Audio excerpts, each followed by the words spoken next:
Okay, thank you and welcome back. We need a motion to reconvene it and open. Councillor Schwint, Councillor Grant, all those in favor, and that is carried. Thank you. Now we're going to move on to Development Services, and I'm just going to turn the floor over to Deanne Fries, Director of Development Services. Thank you. So the Development Services budget will be presented by myself, by the Manager of Planning, Victor Lebreche, by the Chief Building Official, Dan Sharina, and the Manager of Development Engineering, Lori Fox. I'll go to the first slide. So the division of the Development Services budget is divided into those three divisions, building, planning, and development engineering. And here's the organization chart for our department. I think we can move on. So I'm going to pass it over first to Victor Lebreche, who will be presenting the Planning Services budget.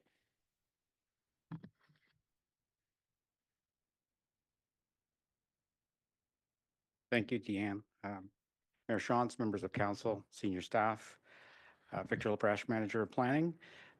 Basically, to give a brief overview of our planning services budget, it would include an additional request for an official plan budget of $55,000.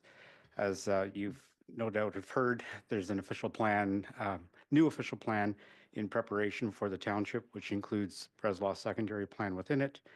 Also incorporating various updates with the 2024 provincial planning statement updates, which incorporates the growth plan as well, which is the growth plans have been deleted in favor of the new PPS, as well as the Region of Waterloo official plan due to the, I guess, dismantling of regional planning involvement in the municipality in this region.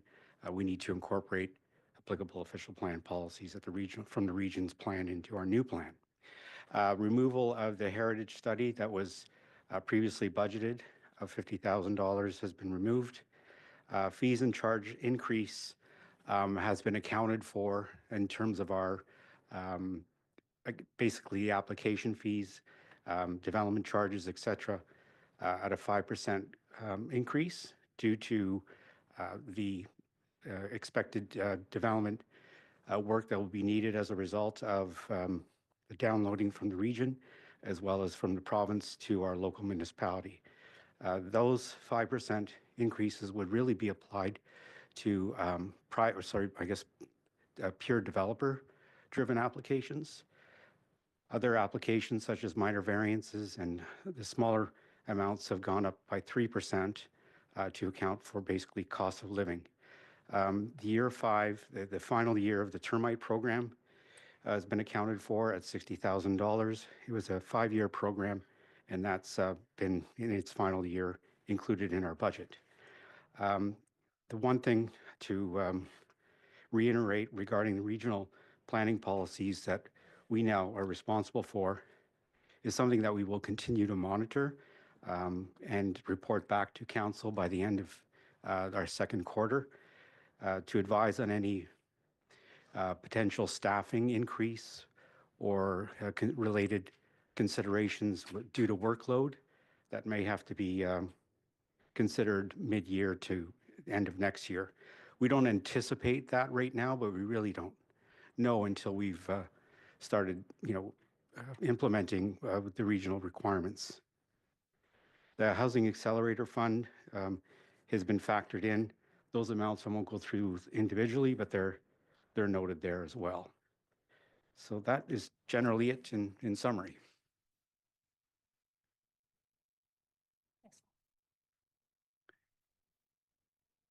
Sorry. So we'll pass over to Lori Fox, the Manager of Development Engineering, to present the minor changes in the Development Engineering budget. She's available virtually. Good afternoon, Madam Mayor and members of council. I'm pleased to provide an overview of the Development Engineering 2025 budget. Development Engineering provides technical review and final acceptance of development projects in the township. This includes review of required plans, reports and documents, refundable security, as well as inspection of construction works and acceptance of underground and above ground services related to development. It's important to note that we are a self-funded department, fully funded by development application fees.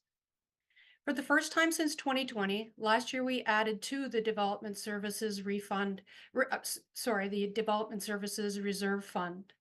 Based on anticipated development, we expect to add to the Development Engineering Reserve again next year.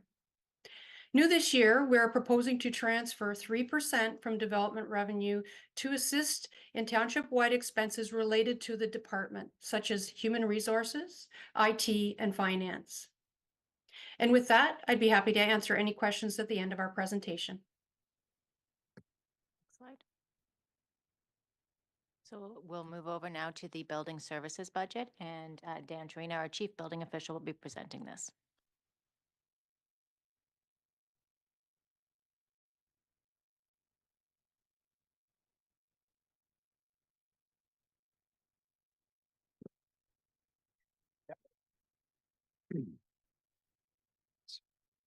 Thank you, Madam Mayor, members of council, and staff and the public.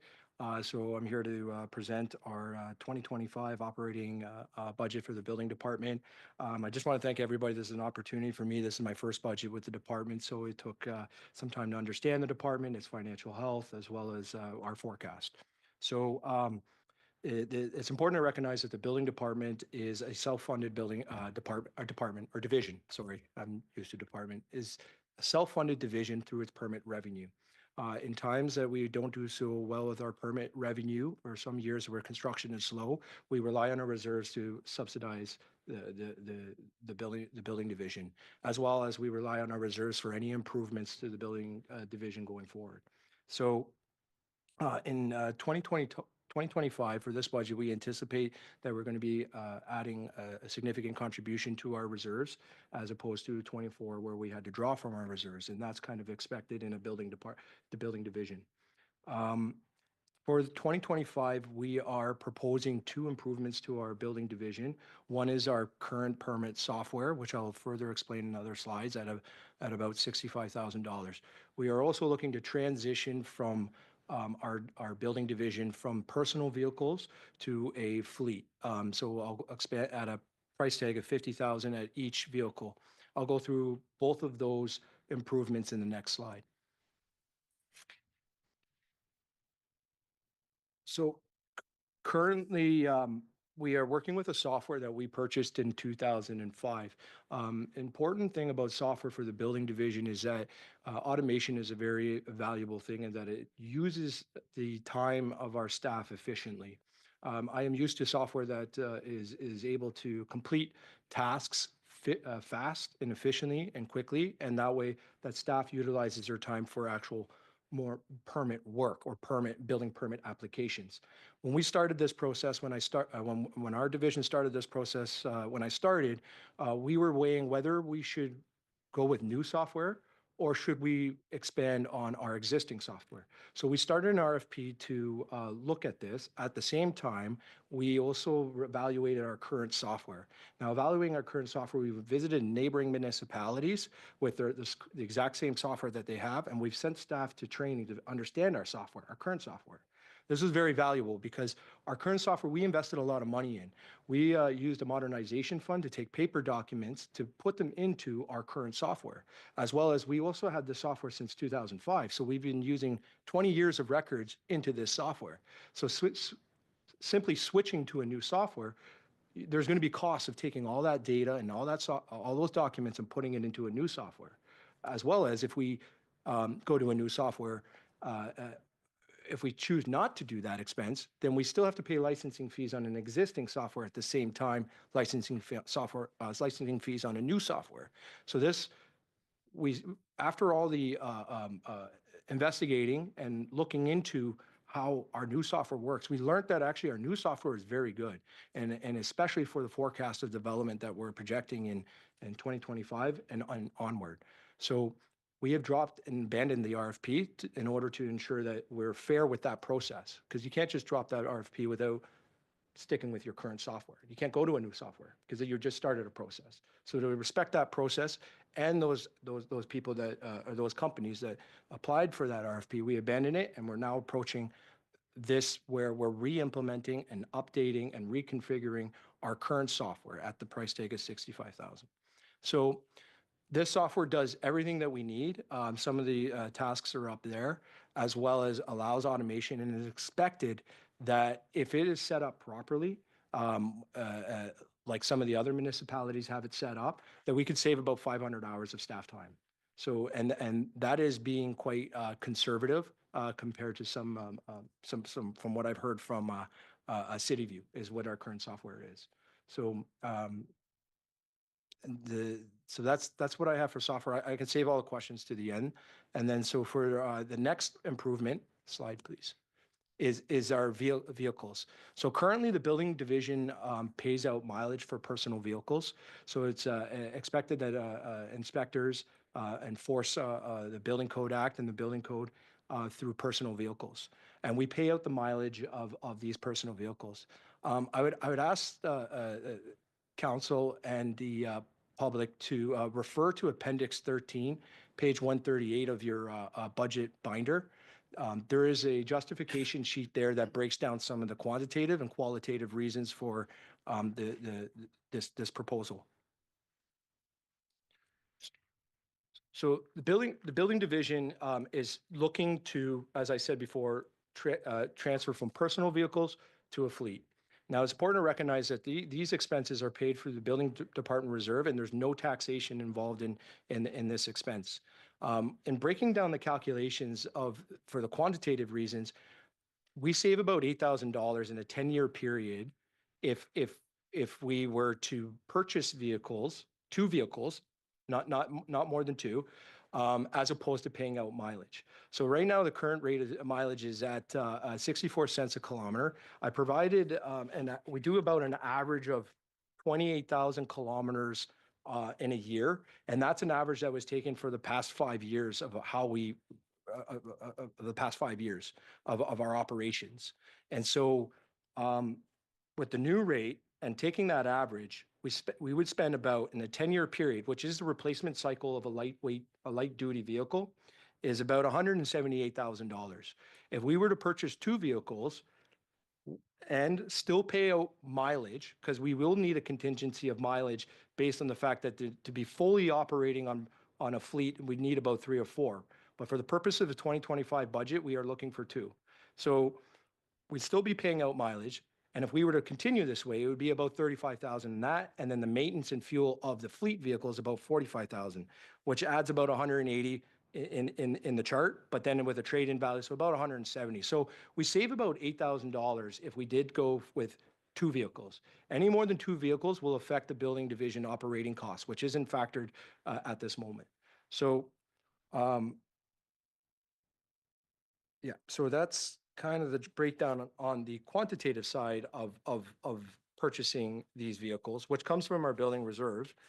The other reasons are more the qualitative reasons. So these are more the safety of our staff. So the building division and its inspectors are considered provincial offenses officers. There are a lot of times when we do inspections that could end up being volatile, and this doesn't happen, but it could, and it's about mitigating risk.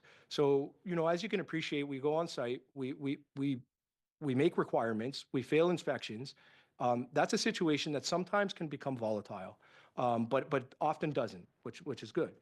However, there are also other times where we catch illegal building activity on the during inspections. So a lot of times we will drive around, and if we see something, then we pull over and we start talking.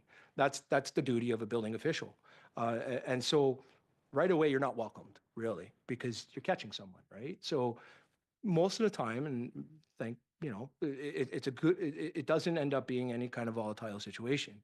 But there's also other situations where we do scheduled inspections where we're still not welcome, or scheduled enforcement where we're still not really welcomed, right? So the idea here is that we're trying to separate somebody's personal life coming onto a site of their work life. So there is personal information that can be obtained, or personal property that can be damaged if these situations were to arise. So we don't want our staff to be in those situations if it's with their personal vehicle or personal life. So the other thing is the recruitment and retention of staff. So currently, our building division typically recruits within the region of Waterloo as well as the county of Wellington.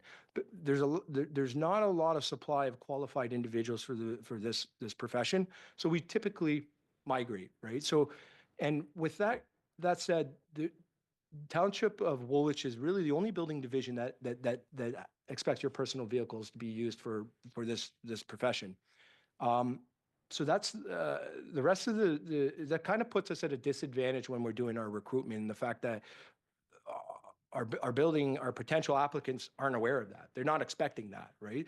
So this is where that can sometimes be a disadvantage, that their vehicles aren't equipped for the rough terrain. They may have electrical vehicles, which then we don't have charging stations for them. So and they're not really prepared for that. So this is where that can sometimes be a hindrance when hiring. As well as the retention, I did make sure that, when we're going this route, that we have to respect our current staff. And in talking to them, most of them will like this transition from personal vehicles to a fleet. The reason is that it is becoming more of an expense on their vehicles. And also that, so it's a little bit nicer that they have the vehicles here instead of their expectation of using their personal. And the other two, the efficiency in delivering customer service. So one thing about what we do is that when we go to a subdivision or our bigger commercial type projects, there's a lack of communication without a marked vehicle.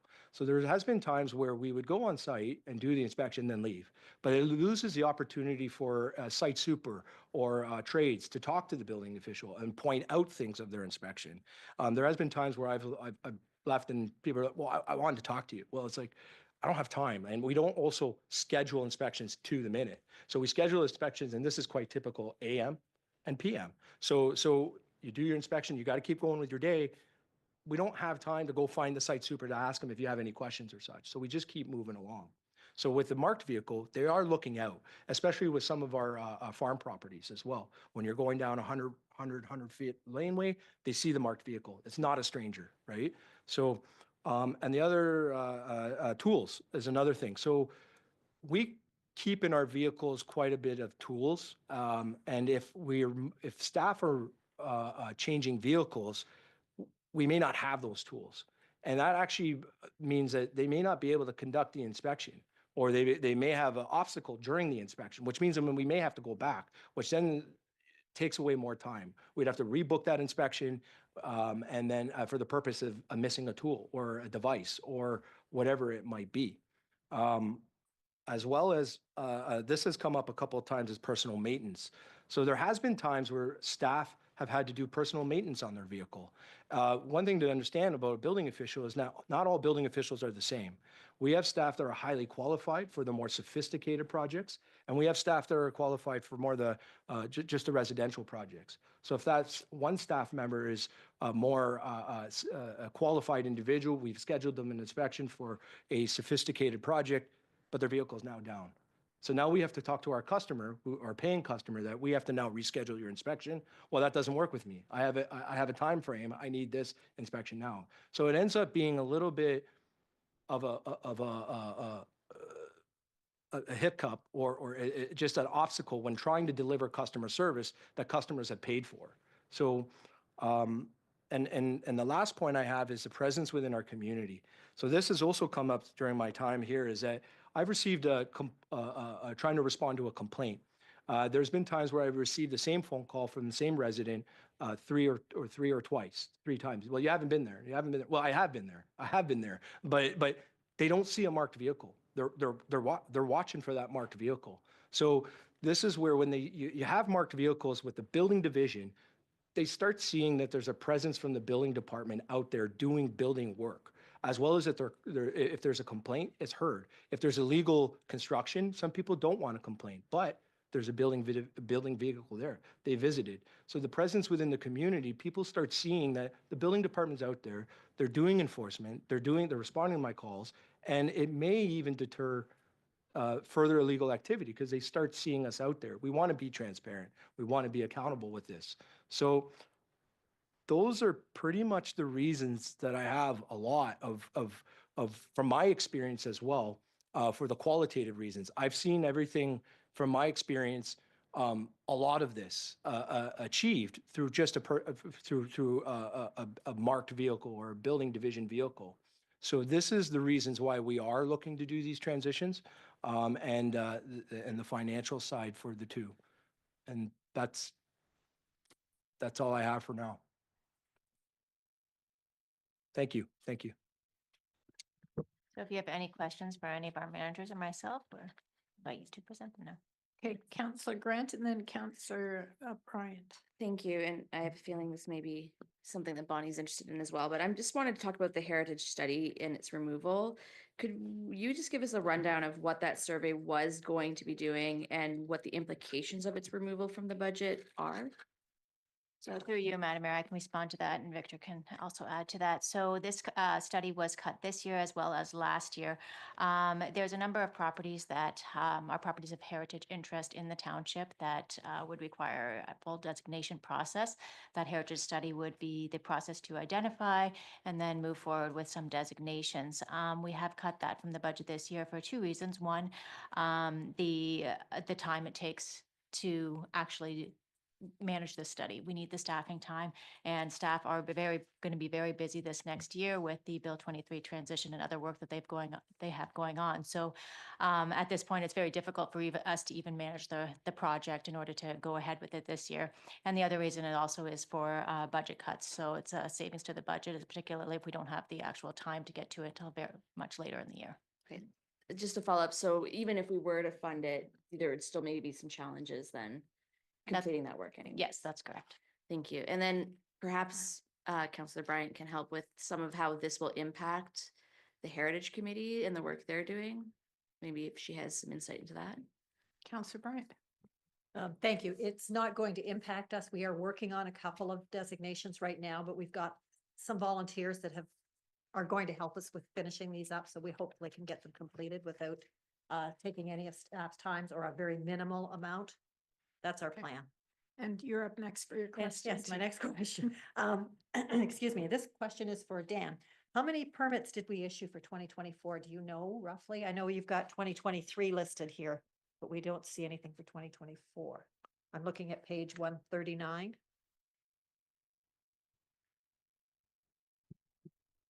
I'm showing your list of number of permits, and you've got 2023 at 558, but I was just curious where we sat for 2024, if you have any idea. Through you, Madam Mayor, I don't know on top of my hand right now. The data that was used in that chart was just because for the purposes of the budget, we didn't have those permit numbers and inspections and mileage costs.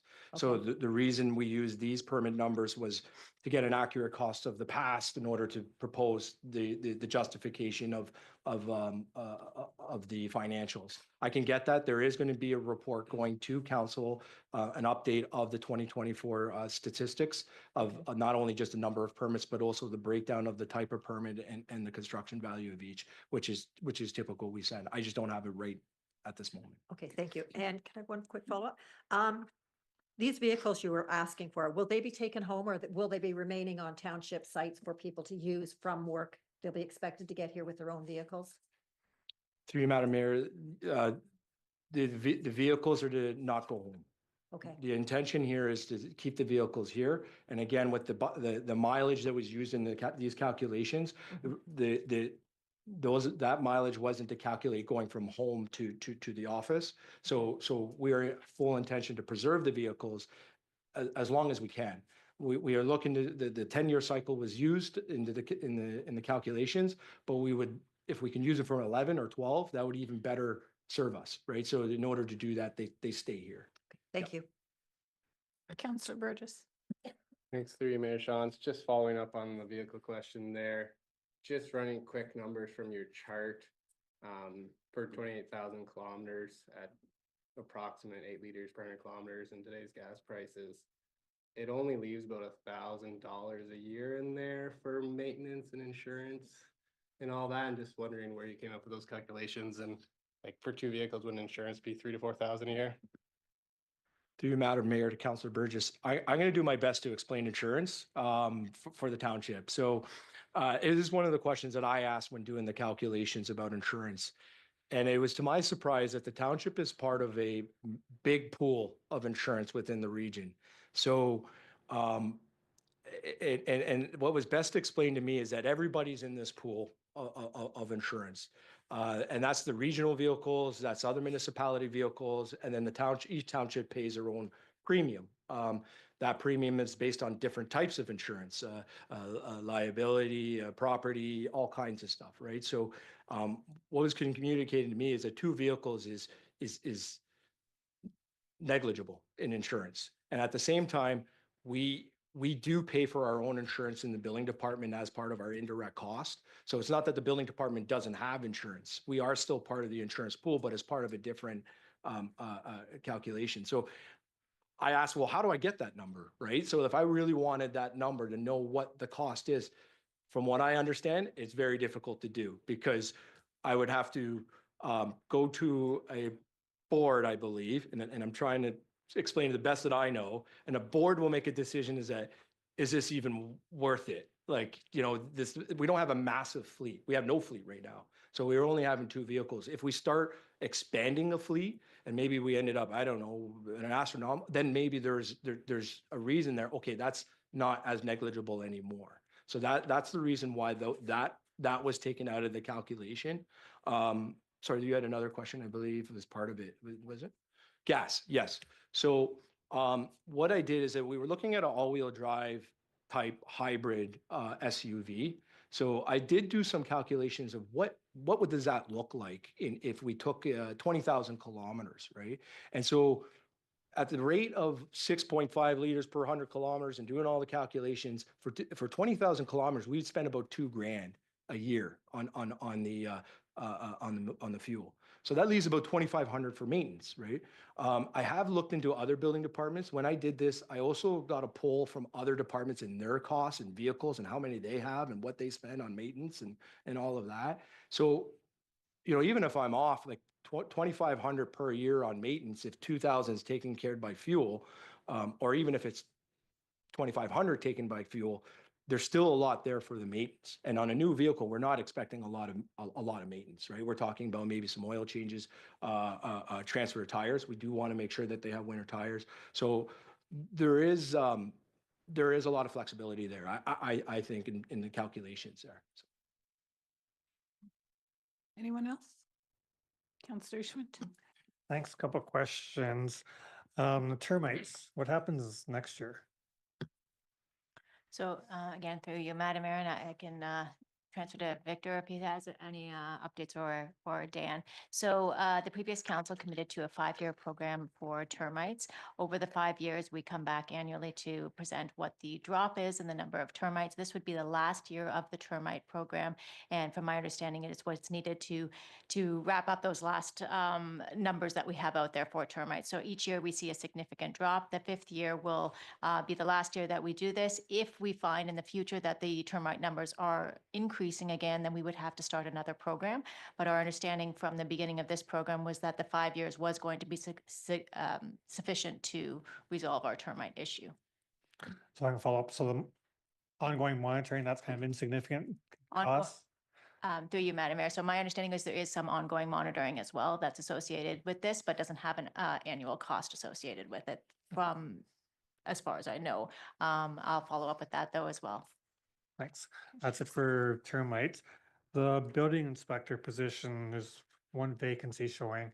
Is that plan to be filled in the near term, or is that one that we had kind of tentatively approved last year pending need and coming back to council?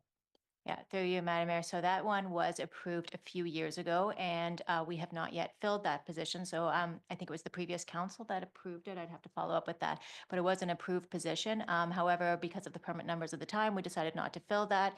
And it was either last year or the year before that this council asked us to report back to council when we were ready to fill that and when we found that there was a need to fill it. We have not found that need yet. When the building permits numbers are at the point where we do need that position, then Dan will come back to council at that time and explain why the need is to fill that position. And the last one was on the building permit fees. We're up, they're projected to be up significantly this year. I'm a little bit nervous that the economy is not as robust as we thought it was, and there's lots of things going on. How confident are you in that? And what are the effects if we're back to historical levels, or we've ramped up our, I'm gonna call it infrastructure, people power, we don't need it. I know it's development charges are self-funding, but at the same time, we've committed to people and infrastructure. Yeah, so I can start and then I'll pass it over to Dan as well. So yeah, those numbers are based on development that we know is coming forward. So the way that development works is it kind of moves through the planning process, takes a number of years to get through the process, and then it gets to the building permit time. So those numbers that we have in there are based on developments we know are coming forward based on where they are through the development review process. So we're fairly confident that they will be coming.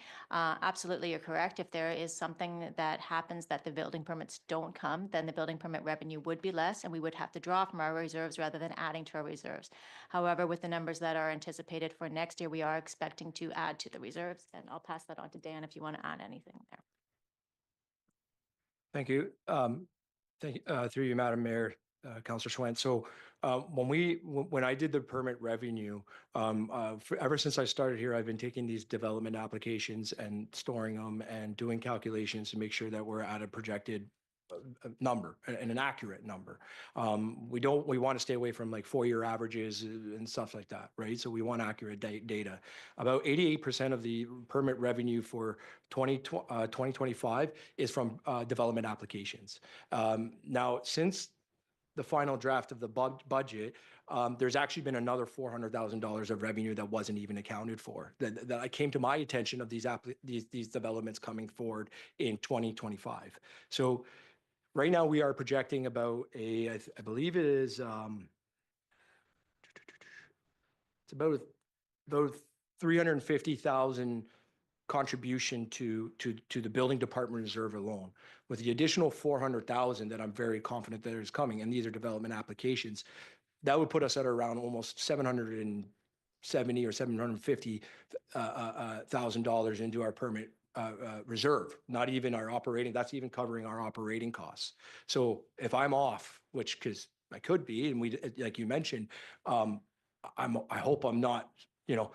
I hope I'm at least 50%, like at worst 50% off, then at least we still have about 400 or 350 going to our building department reserve fund, as well as covering the operating costs that are projected for 2025. Yeah. Sorry, just one more thing to add to that. So the building division, because they never want to be in a situation where they would have to lay off staff because numbers weren't as expected, operates in a very conservative way. And based on the numbers that we're expecting next year and the adding to the reserves, we feel very confident with what's going on and what's happening next year. We would never want to be in a situation where we had to lay off staff or significantly draw from our reserves. It's there in case there is those situations, and that's how it's managed the budget throughout all the years, but we are confident in what's happening next year. Anyone else? Councillor Burgess. Thanks, through you, Mayor Shawns. Just high level on the revenue side. We've seen in the paper recently the stuff that went on with Amazon's warehouse there for the region of Waterloo. Just curious what our processes are, or how we can make sure we're not going to have a similar situation arise.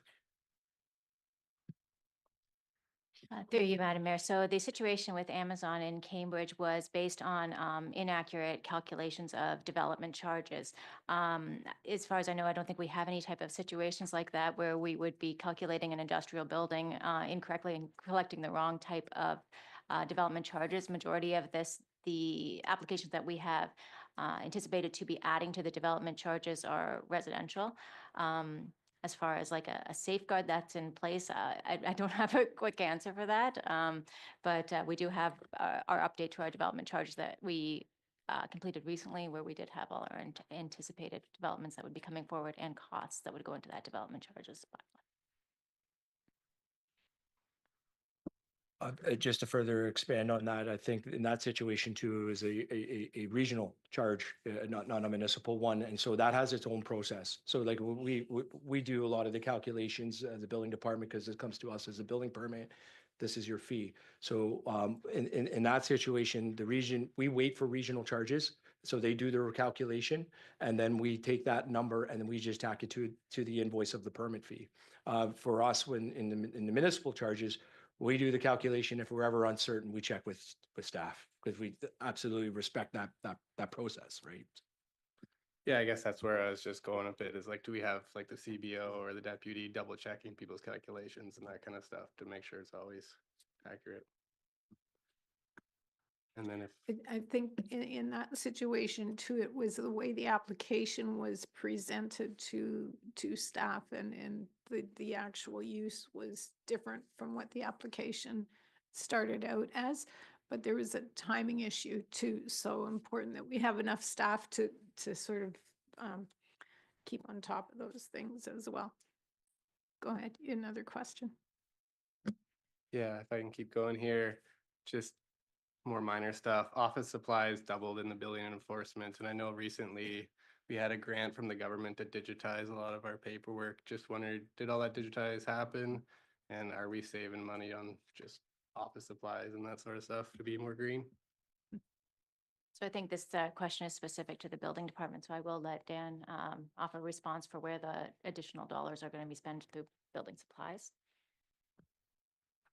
Thank you. Through you, Madam Mayor. So to go digitize still has some costs with it. So like I could appreciate that line item. So what we've done, what's new right now in the building industry is digitized building codes.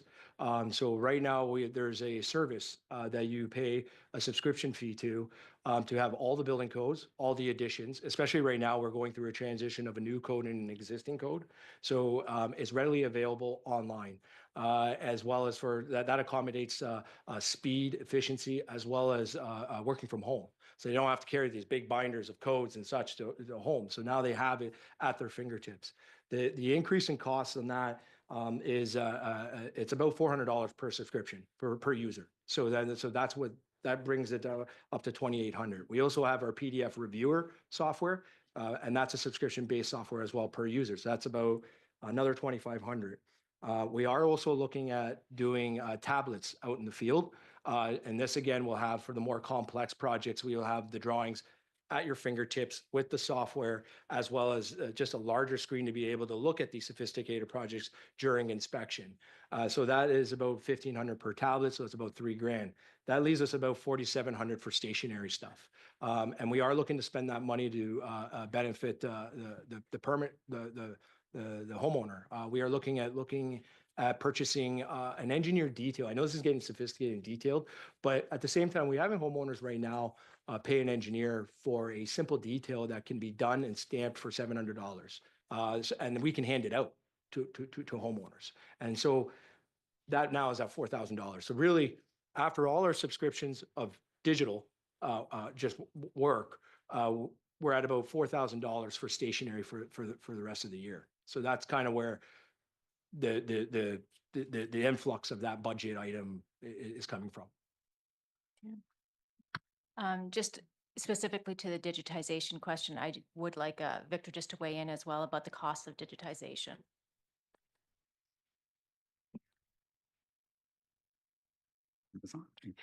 Mayor Shantz to Councillor Burgess. In terms of digitization, I know that both Dan and I have also met with CityView, who's a well-known provider of software both to the building industry, engineering, and planning industry. We've seen many planning departments in the last larger municipalities and planning departments go to what they call submission application portals, which also tracks the application it puts up sort of red flags in terms of timelines, et cetera. Particularly in planning, we're required to put out notifications per the Planning Act. These are mailed. Hopefully, mail strikes in the future are reduced, or we hand deliver them because they have to be paper copied. And in a smaller municipality, implementation of portal type software is at minimum $105,000 for the initial implementation. And then there's roughly $9,000 to $11,000 per year of maintenance and update, check-ins with staff, data update, et cetera. So in the planning profession and in the requirements of the Planning Act, we're really not there yet.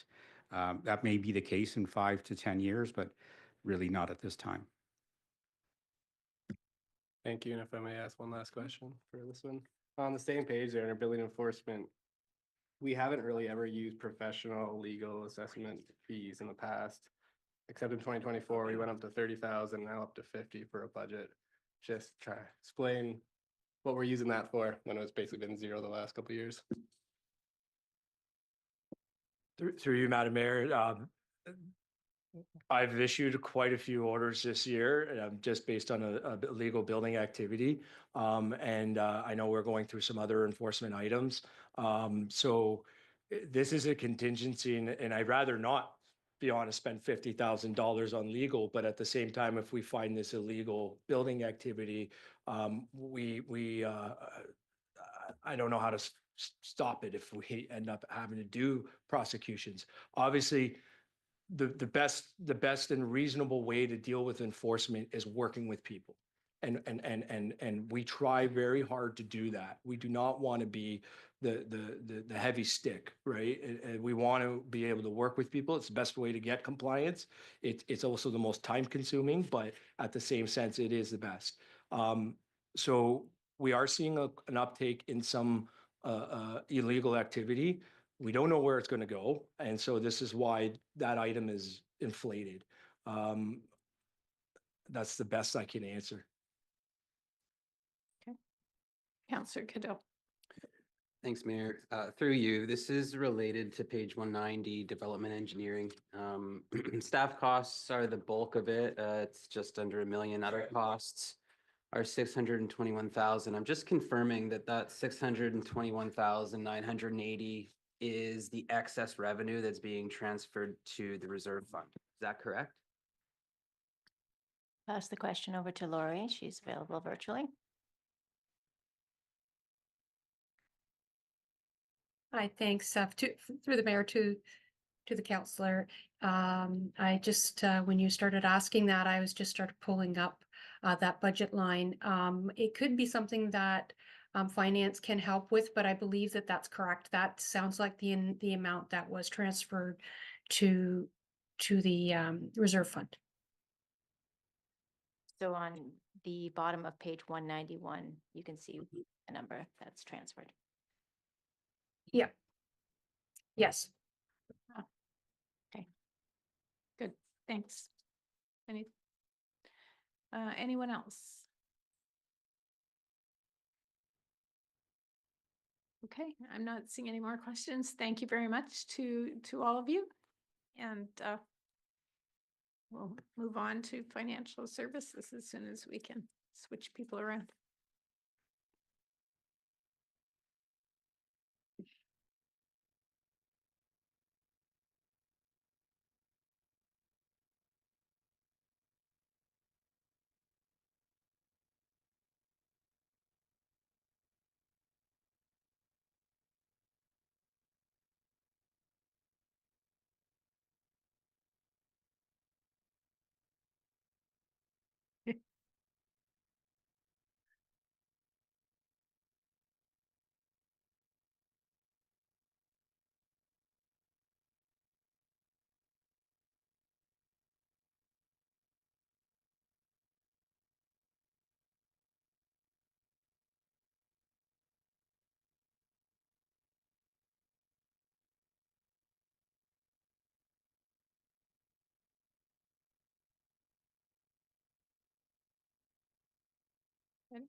Yeah, Yeah, we'll move on to financial services and welcome Director of Financial Services again, still Colin Lynn and his staff, Richard and Teresa.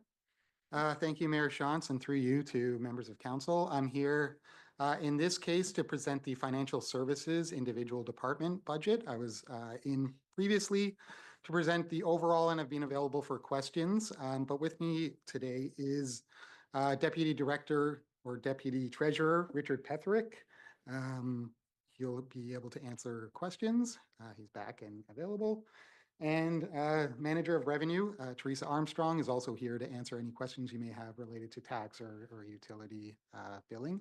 We have a few slides here, and we'll just go through like the other departments on a few of the slides and hopefully be able to answer some of your questions. So in line with the other departments, we're showing you the current organization chart.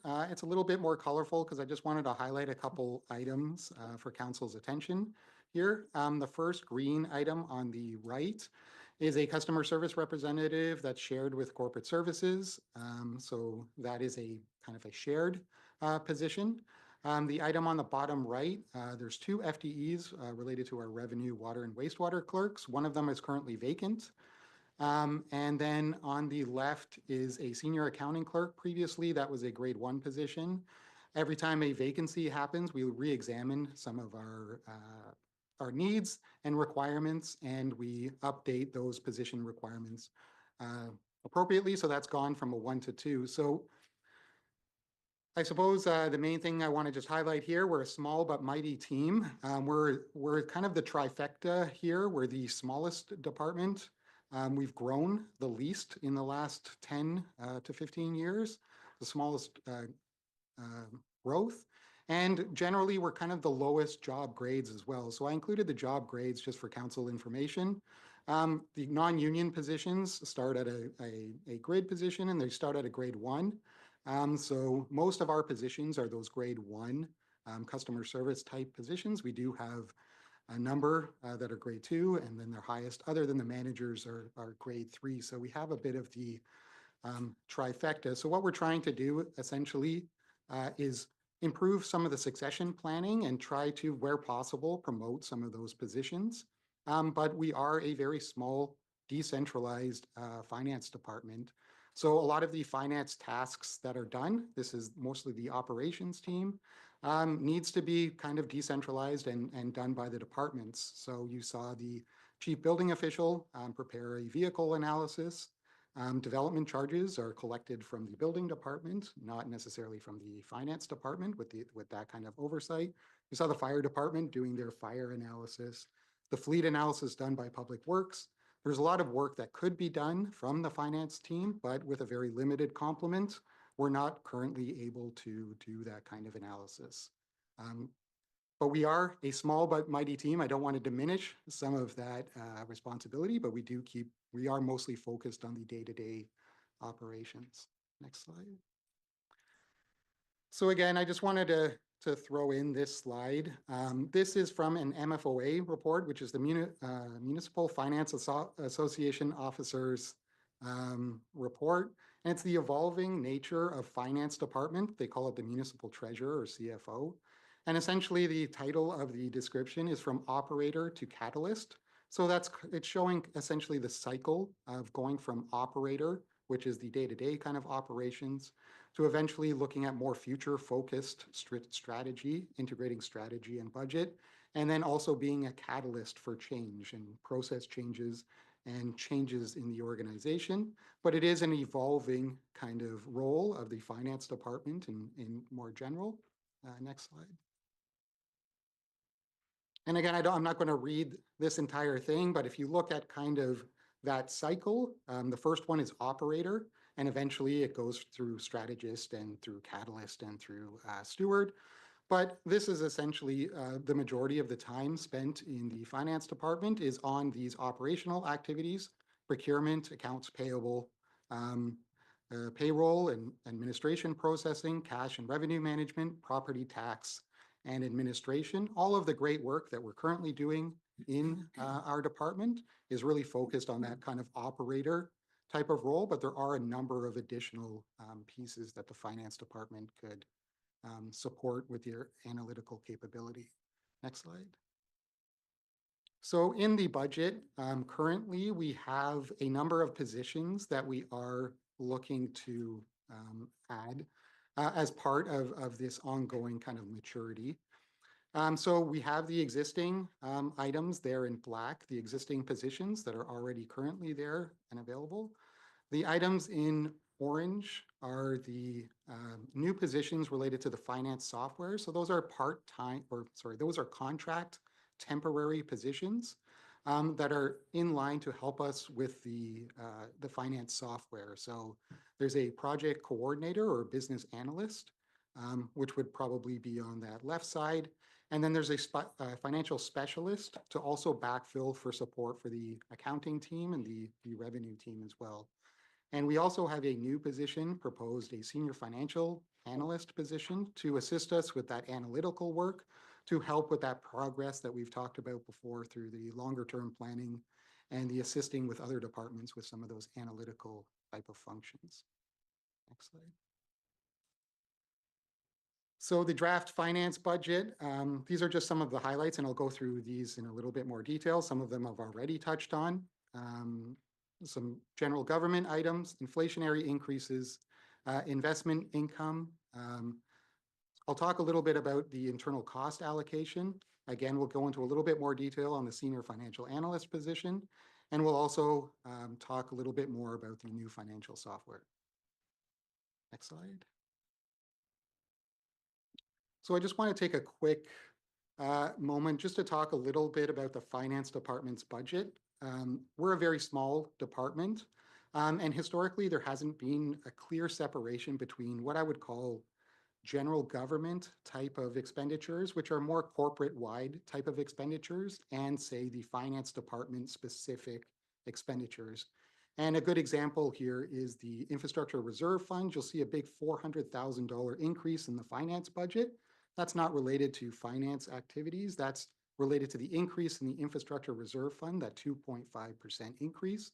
But since it needs to flow through somewhere, it flows through currently the finance budget as a reserve transfer. So you'll also see, if you look at the current actuals, we're well over budget on the revenue side, but that's because we didn't budget last year for the half revenue, and now we have the half revenue. We need to put it somewhere. We put it in the finance department budget. So that makes it more difficult to really understand what's the finance piece and what's more of that general government type of piece. So one thing we're looking at doing, hopefully, is just split out some of those costs and look at just those finance specific costs. Other items in there, the next two items, and I'll go through these in more detail. I would say these are more dependent on just actuals. We have very little control on things like supplementary taxes, tax write-offs, or investment income. They're more dependent on either the state of building activity or the investment income, which is interest rates. So we do have very little control over some of those things. So we do have to kind of chase where we think some of those numbers are going. So in general, finance are really just a small department.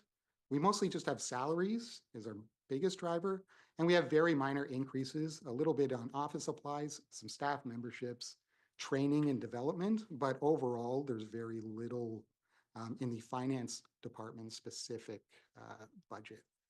Next slide. So I'll just talk very quickly about supplementary taxes, and Teresa's here for more kind of detailed questions related to taxes, but essentially supplementary taxes is related to any additional building activity that happens throughout the year. It's somewhat difficult to predict because it's based on kind of MPAC and their assessment. So we just kept it constant at 320,000, what we had last year, and we're looking around to match our current budget. We could potentially go higher, and we do have that in the second list, potentially to add to our supplementary tax revenue. It's a risk, it's a gamble. Supplementary taxes are going to be what they are. And if we increase the budget and we don't hit that, it's going to hit our contingency. But it is, again, kind of an option we've considered.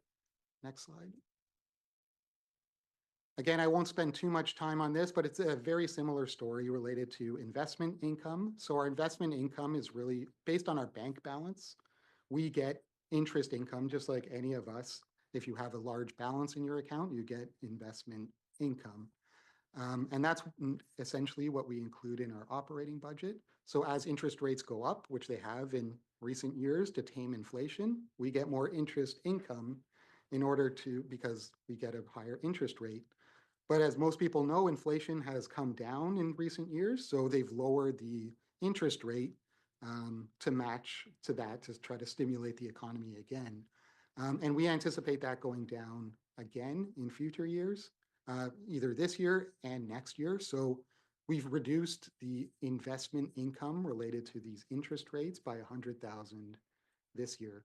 Again, it's chasing kind of the interest rate. So if we increase the investment income, we could to reduce the tax rate, and that's another option presented in that list.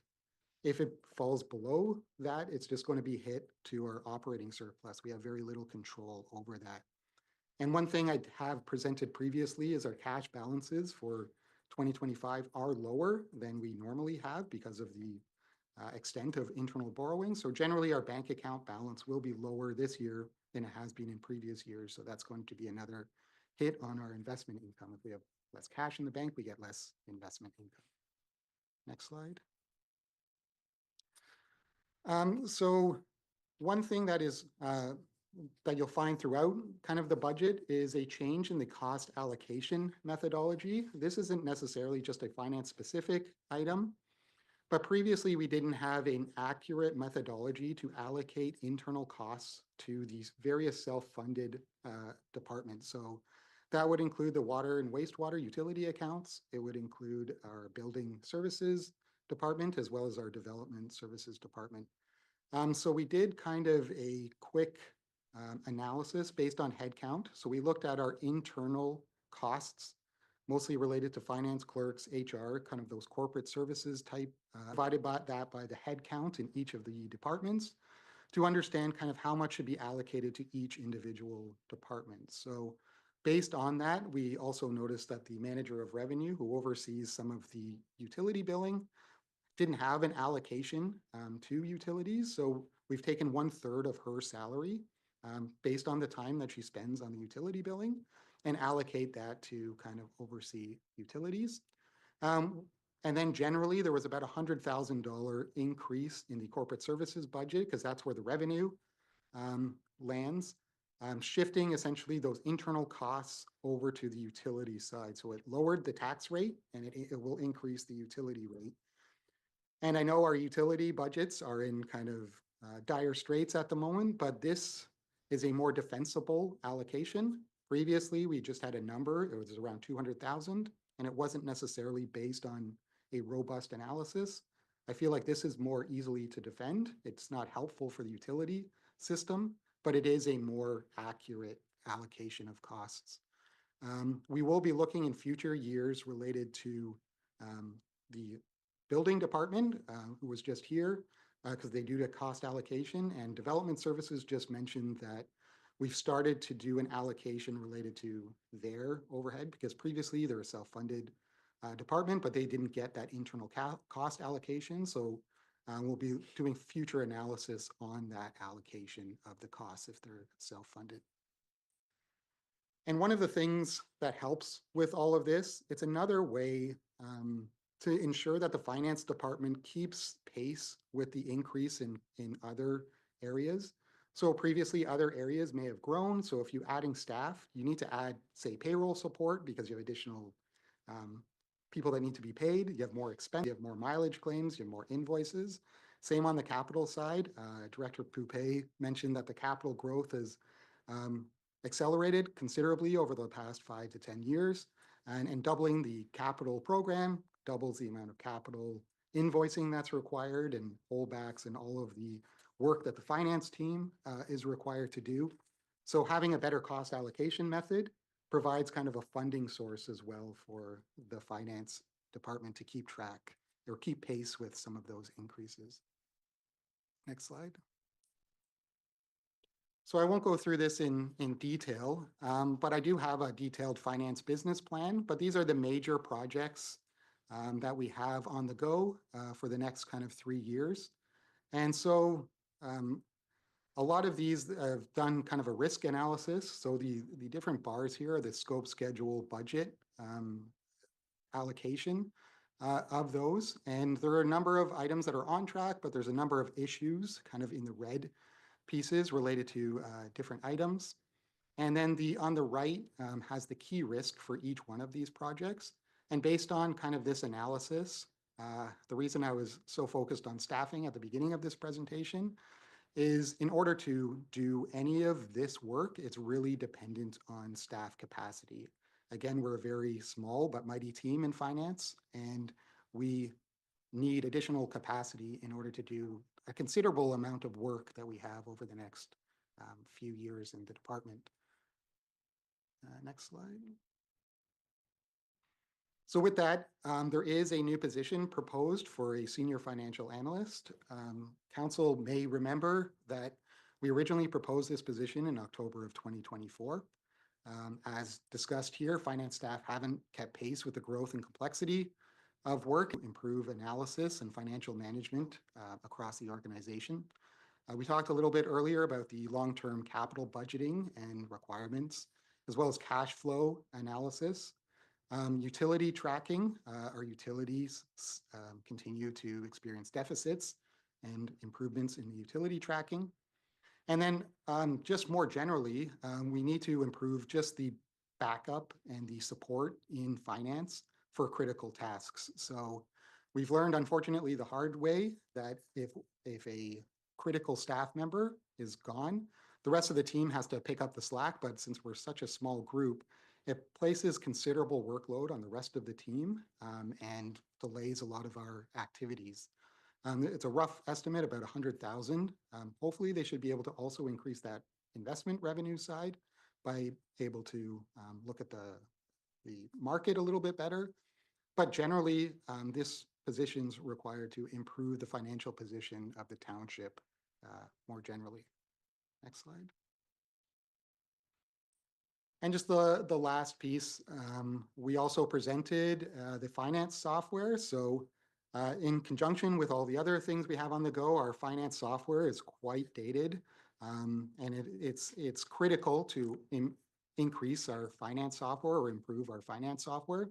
MNP were the successful proponent, as council may recall from the December 24 meeting. But because of our small complement and staff size, again, we're a small but mighty team and doing the best we can, we do not have existing staff capacity to implement a software package of this size. It's probably going to be a 2-year project that we can't really do off the side of our desk.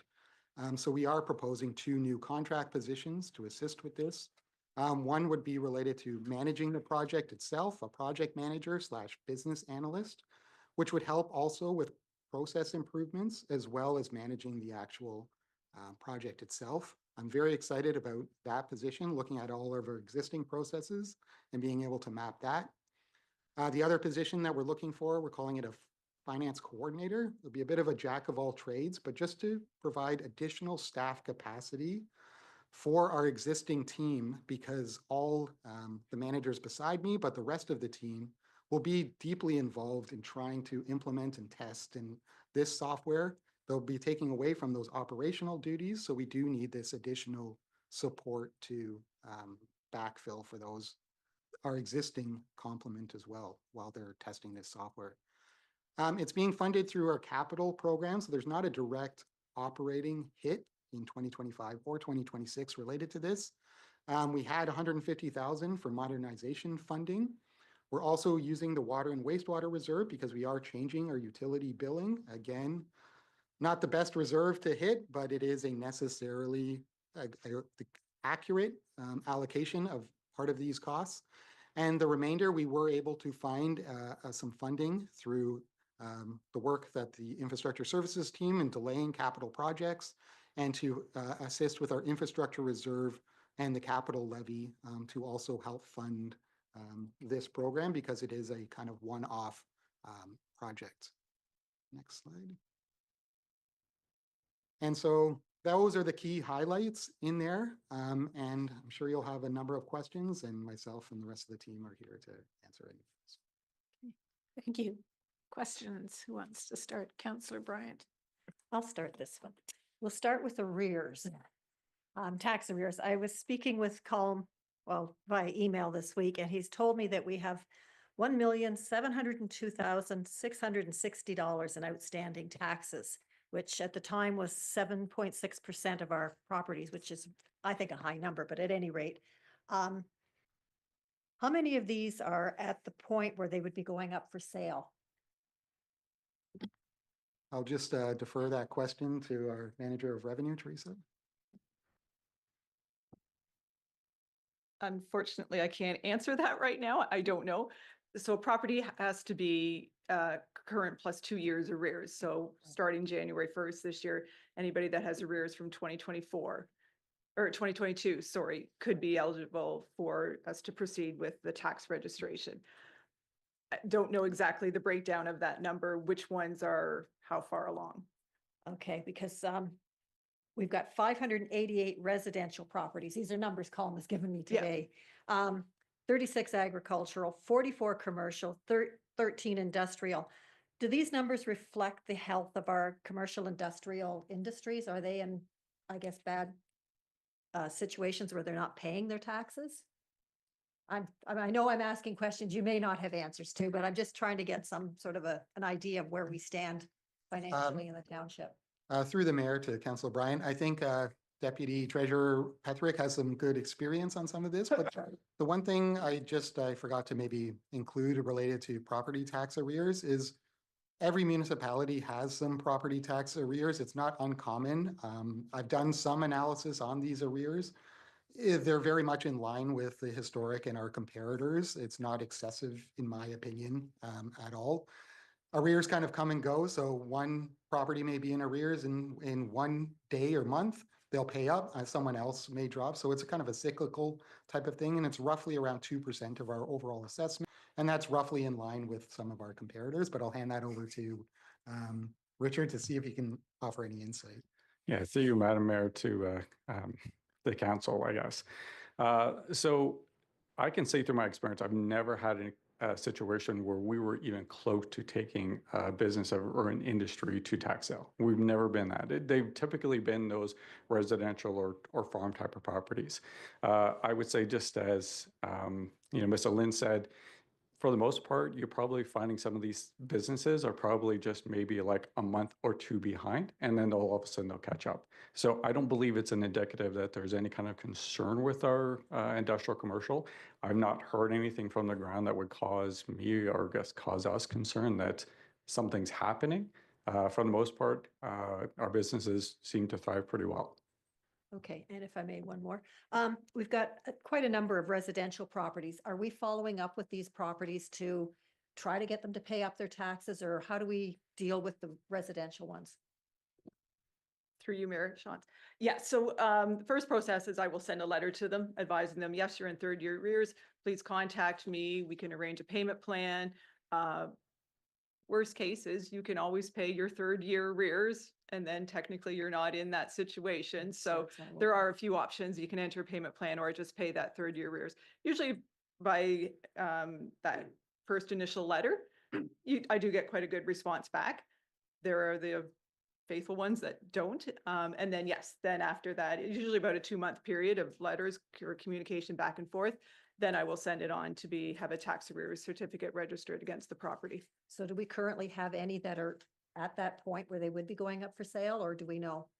No, I had one last year, but we entered a payment plan and it was paid up. So we have nothing in tax sales right now. Okay, thank you. Councillor Burgess.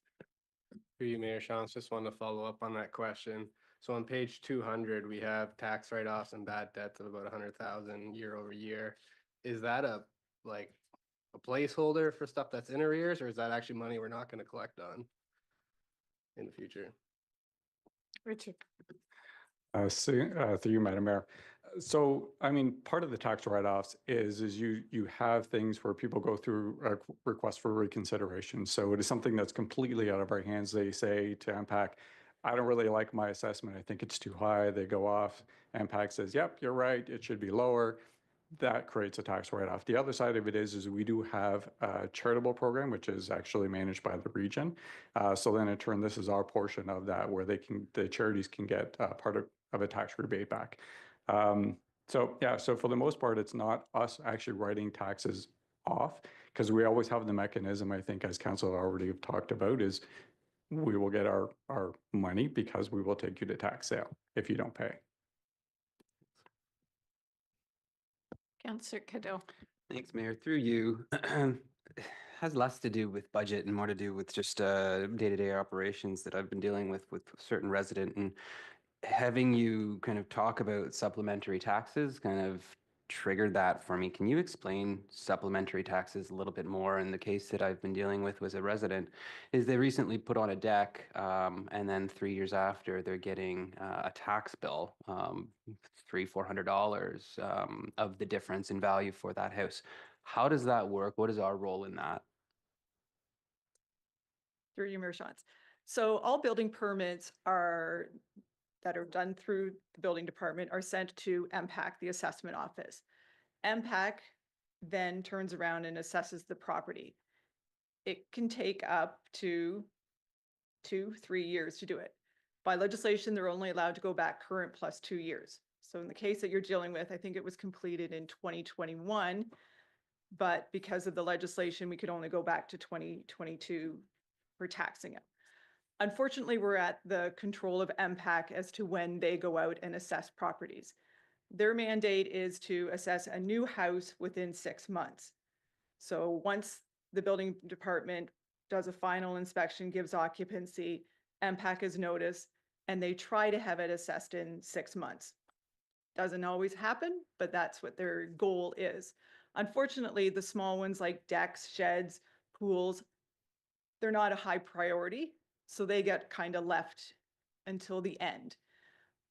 Because we haven't had reassessment in the last 4 years, MPAC is now going through and going after the small permits. So yes, supplemental tax bills can come, they go between April and November. So each month I get a whole listing. It can have 3 years of taxes for one property, or it could just be a current year. Unfortunately, when you get into the November one, it's always tricky. End of the year, due dates are a little harder to get in current year, but we have to bill in current year. So that's part of the problem was, and yes, unfortunately, we had the mail strike, but they were sent out in time before the mail strike. Councillor Burgess. Thank you. Through you, Mayor Shantz. On the reserve schedule there on 131, our insurance use went up 8% from 412,000 to 450 approximately. Is that us paying our insurance for the township, or is that us dealing with claims from residents, and why the large increase there? Richard.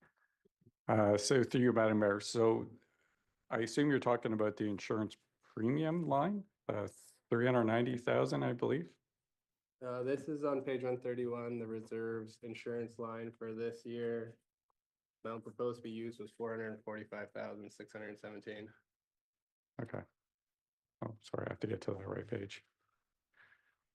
Just to make sure I'm talking in the right side.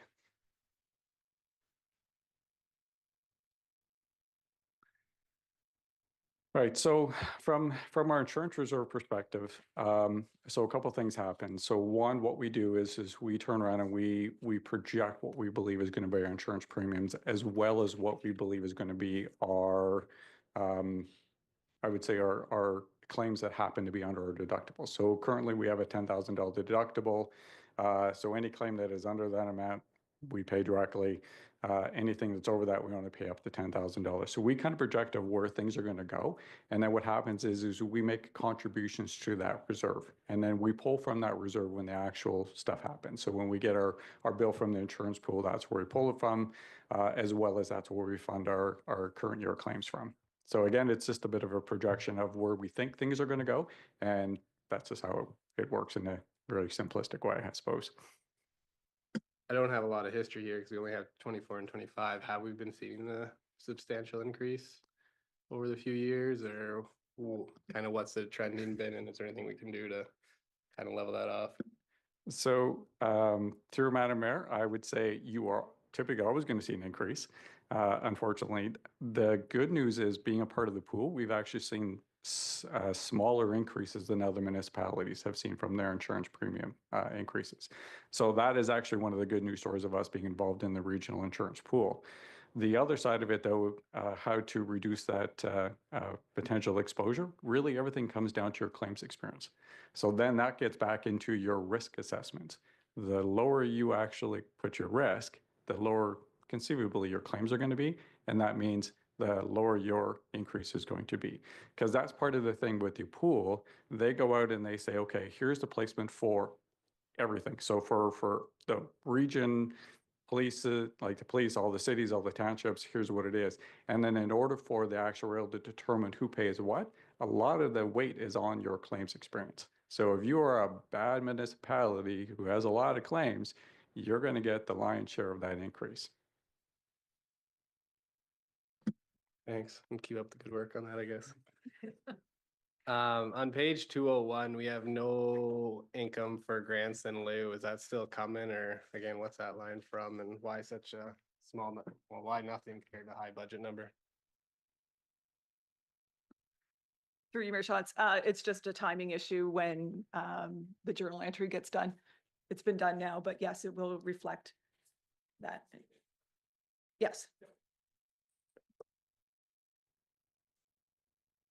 And just if I can add to, just as a general comment, so the actuals, any of the actuals presented in the budget were up until November 30th, just because of time of publication. So they don't have the full amount. And so what you'll see also is in December is most of our year-end entries are, so it's not even just and you can't necessarily just even do a single month. A lot of our catch-up, our accrual entries, those kind of things are done at the end of the year. So it is somewhat difficult to project some of this. Okay, thanks. Councillor Schmidt. Thanks. Last year in the budget, we approved additional staffing for the wastewater billing clerk. I think it was a half-time position. Can you give me kind of an overview of the accomplishments we've seen from that and where we're standing in terms of our wastewater and water billing? So I can start through you, Mayor Shantz, to Councillor Schmidt. I can start just as a kind of high level perspective and maybe turn it over to Teresa because the position reported to her. So the position, first of all, was approved in last year's budget and it takes a while to get hired. So I believe that position was hired just before I started. So sometime in June, late May of June. So it's only really been in place for roughly 6 months, but I think they've been a great addition to the team from what I can tell. They have reduced the amount of, or assisted with the bills going out and the number of inquiries. Again, it was that grade 1 customer service type of position to assist with that. We've also been able to provide coverage with the payroll function. So we only have one payroll person. So when they went on vacation, for example, there was no one really available to provide coverage for that payroll position. So it was really helpful to have someone in that position to provide that coverage. So just I'll refer you back to that org chart. That person in that position has now transitioned into the senior accounting clerk role. That was a vacancy. So we've kind of promoted internally and moved over there. So now we're back and having another vacancy in that position currently. Okay. Teresa, did you have anything to add? Sure, I can add to it. Yeah. So the benefit of having that second wastewater clerk allowed us to follow up on arrears in water and to get caught up with more of a liaison between operations and getting our remote meters activated, get them more analytical data review on them to ensure that we are billing accurately. So we're doing a bit of catch up with that. So it certainly has benefited us. But as we said, we're now in a vacancy again. So I guess follow up on that is how accurate and how many problem water accounts do we have in terms of not sure we're getting the billing done or we're not billing it correctly? We're struggling with meters, knowing what meters where, etc. Yeah, through you, Mayor. So we're looking, believe we got it down to just under 100. They are a little bit more difficult ones. Some of them are more for industrial properties, and we still have residential ones that, for whatever reason, they've either taken the meter off because we're doing renovations and it wasn't put back on. Simple things as to it wasn't activated the meter, so it's a bit of a, once we do the billing, and because we bill only every other month, we deal with one area, follow up, send a request to operations to have them go and investigate. So it's spending more time on reviewing our readings that we are currently getting. So about 100 problem, I'm not gonna say problem customers, but problem accounts were just. Problem accounts, yes. Okay. So just to follow up on that, once we get those sort of all taken care of, like, is this going to be an ongoing problem, or is this just, is that gonna pretty much take care of it? It'll, through you, Mayor, sorry, it'll pretty much take care of it because we'll have the actual reads. The next step will then be to see which meters are becoming part of the end of life and having to replace them because our meters are getting older. So there's always the meters then that start to slow down and do stop. So that will always be ongoing, but that is minimal. But we do have to kind of look at a replacement program as well, just to ensure that meters are reading accurately. Okay, thanks. Anyone else? Councillor Burgess. For you, Mayor Sean, it's just a couple general questions on salaries. Overtime, what is our policy for that? Like, can staff bank it and they do in lieu? Is it paid out? We're always looking to add more staff, so just overtime, sometimes the argument to it's cheaper to hire a new person. So just curious what the township's policy is on that. Through you, Mayor Shantz, maybe I'll just defer this to Richard. He has more history with the township. As a general note, again, I would prefer to have separate lines to more clearly see overtime costs in the budget. So it's more clearly to separate out, and hopefully, again, with improved financial software, improved budgeting, we'll be able to identify that more clearly. But Deputy Treasurer Petherick will be able to speak to the specific policy. Sure. So through you, Madam Mayor, from an overtime perspective, at least in the finance department, because we're all in a salary perspective, we're able to accumulate loot time that you can save, except for Mr. Lynn, but the rest of us can. So we can accumulate loot time that we can then in turn utilize and take at a different time. The only time that there would be a payout is if the loot time bank actually started to exceed 72 hours. And of course, from a manager's perspective, that's where we have to monitor our staff and see where they're at to make sure that doesn't happen. And that's part of because again, it's never a good thing if you have your staff that have accumulated 72 hours of loot time and they still have an opportunity to take it off. That's never a good work-life balance. So I think we always try to manage that best we can. And of course, then the other side of it is to ensure that's not actually causing an additional cost to the municipality. So most staff on salary here, that'd be the way it would function. Yep. And then if we're allowed to talk about union staff, they would be more paid out on their side, or is that similar? They'd be taken in lieu.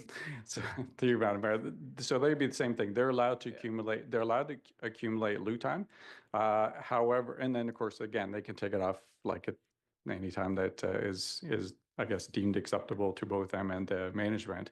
But for them, they are paid out their loot time at the end of the year. So anything that's in their loot bank, they actually get paid out. Okay, and just another question on salaries. Each year we do the cost of living adjustment, and then staff also move through the steps of their bands.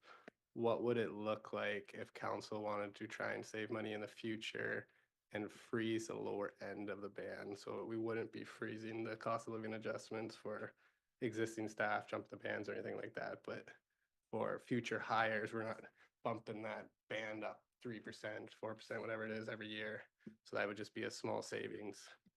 The CAO would still have negotiating power on starting salaries, but at least it would be a good starting point. Through you, Mayor Shantz, and I'll give it a shot.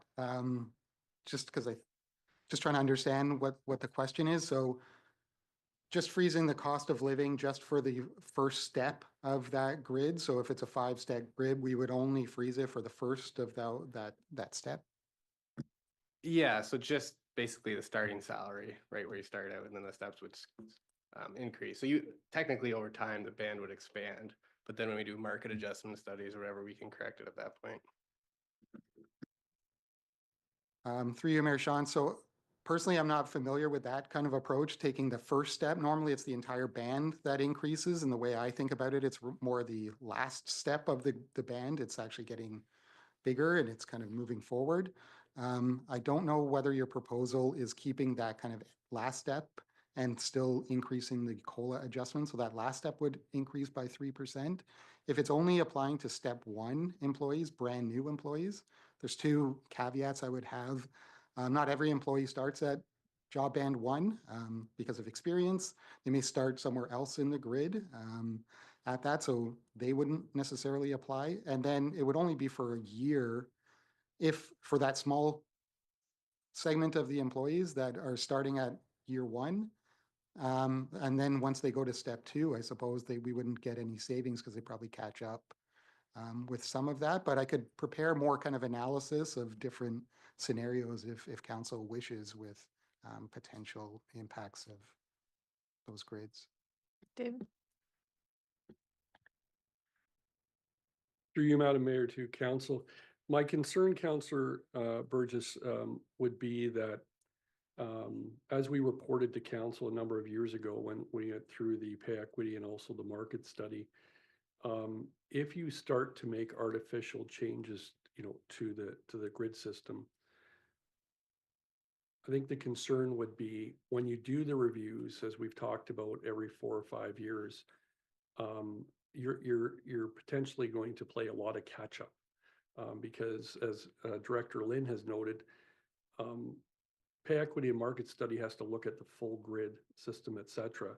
And so while your actions may be to try and attempt to make some temporary change and fix, in a 4 or 5 year time frame, you're going to play catch up, and that might be, in the long run, more expensive potentially. But that would be the main concern is that in the past, when we've discussed any sort of artificial temporary situation changes, it leads us into situations where then we have to play catch up, in a number of years down the road. That's the concern that would happen. Okay. Anything else? Councillor Schwint? When do we implement the changes for the annual COLA or good jumps? Is it on the employee's anniversary? Is it a standardized date for the year?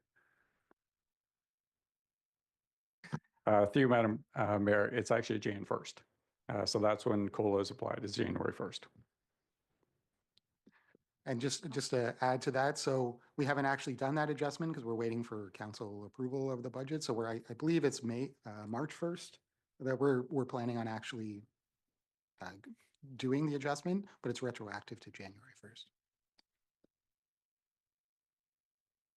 Councillor Bryant? Thank you. Through you to Colin. What is that number for this year? Do we know that we'd be working with? Is it 2.5? I'm just curious. David? Not something I think we should discuss considering we're in union negotiations this year, please. Other questions? Okay. Thank you very much.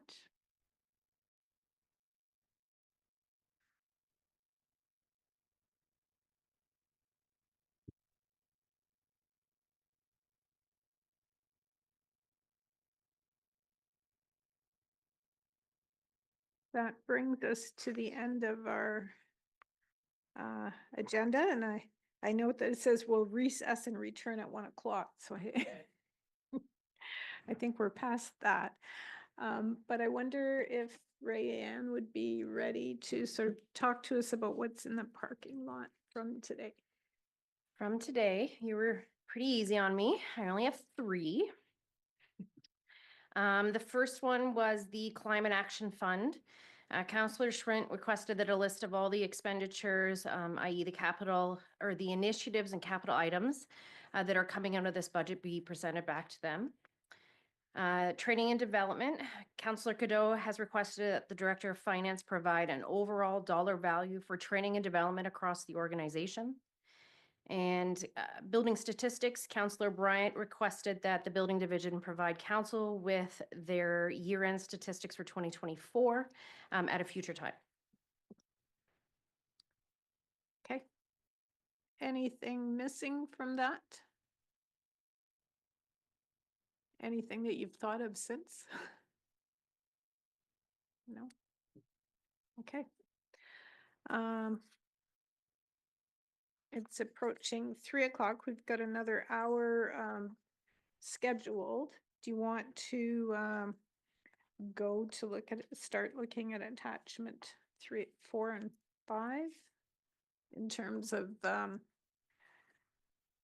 attachment 4 are the reductions that SMT has made from their original ask in trying to meet our 7.5 and 2.5.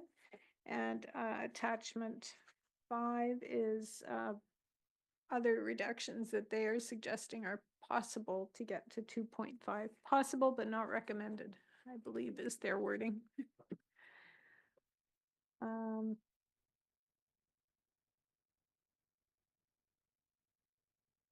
not, I think I'll leave it for questions and comments on anything rather than going through it line by line. So if you've got things that you want to ask questions about or make comments on, I'll leave it open. I'll give you a few minutes to look at that.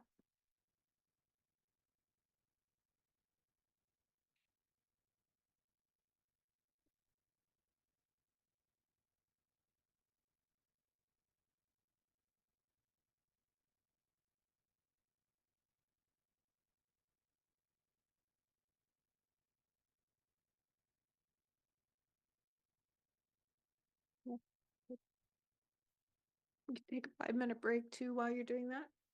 10 minutes, come back at 3. You can look at it, you can walk around, you can grab another coffee. No bathroom breaks allowed. Okay, awesome.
So have you had a little bit of a chance to think about where we've come from, where we're going, and have some more things to talk about or discuss, particularly on the reductions in attachment 4 and 5? Councillor Kidon. Thanks, Mayor. More for process. There's two attachments in front of us. Attachment 4, which has reduced it down to the 7.5, and then we have attachment 5 that is reducing it further down to the 2.5. Is it a safe assumption that everything that's appearing on attachment 4 has already been removed, or is that an unfair assumption? I'm just trying to ensure we're on the same page. Good question. Through you, Mayor Shantz, yes, it is a safe assumption. So the budgets that were presented, the individual department budgets, would have reflected all of these changes. We're showing this, and I know it is different this year, to give council kind of a better peek behind the curtain of what some of the things that we had to do in order to reach that 7.5 council target. So we were at around 14.5%, and we made quite a number of reductions in order to get down to that 7.5 number. One thing I might suggest is maybe have a look through it. If council are happy, or the majority of council are happy with the reductions that staff have already proposed, I don't think there needs to be any comment on that. But if there are any items on this list that council aren't necessarily in line with, maybe propose to further discuss that at a future item. That way we can kind of narrow down that list for items that are to be considered for council, or items that are council are generally in support of. And I think particularly for anyone who might be watching, I'll remind you that 1% is about $160,000 on our budget, and it's about $11.60 per household. 1%, just if anyone's sort of doing numbers.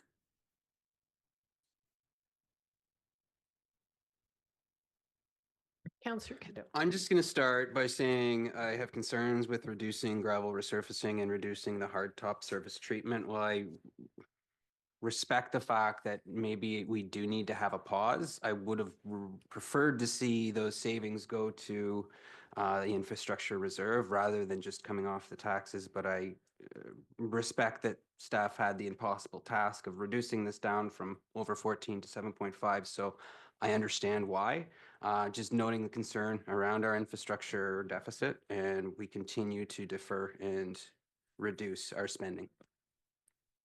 Okay. Anyone else want to jump in anywhere?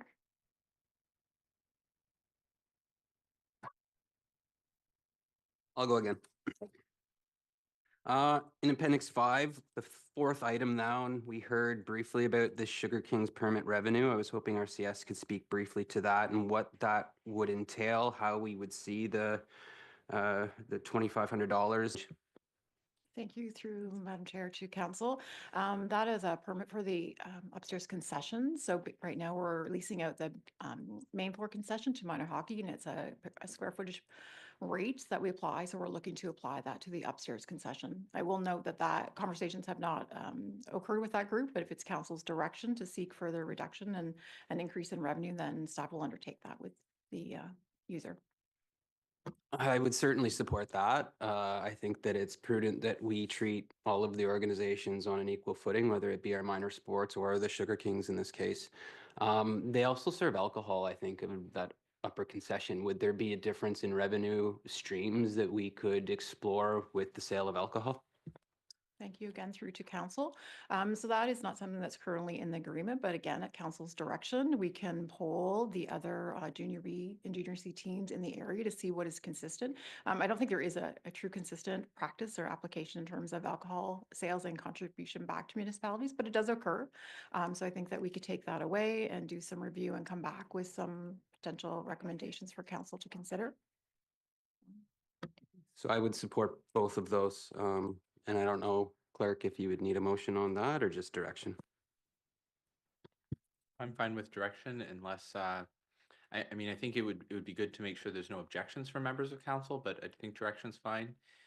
I think if you Madam Mayor, I think if you are seeing, some conflicting nods or head shakes around the table, then a motion would be in order. Okay.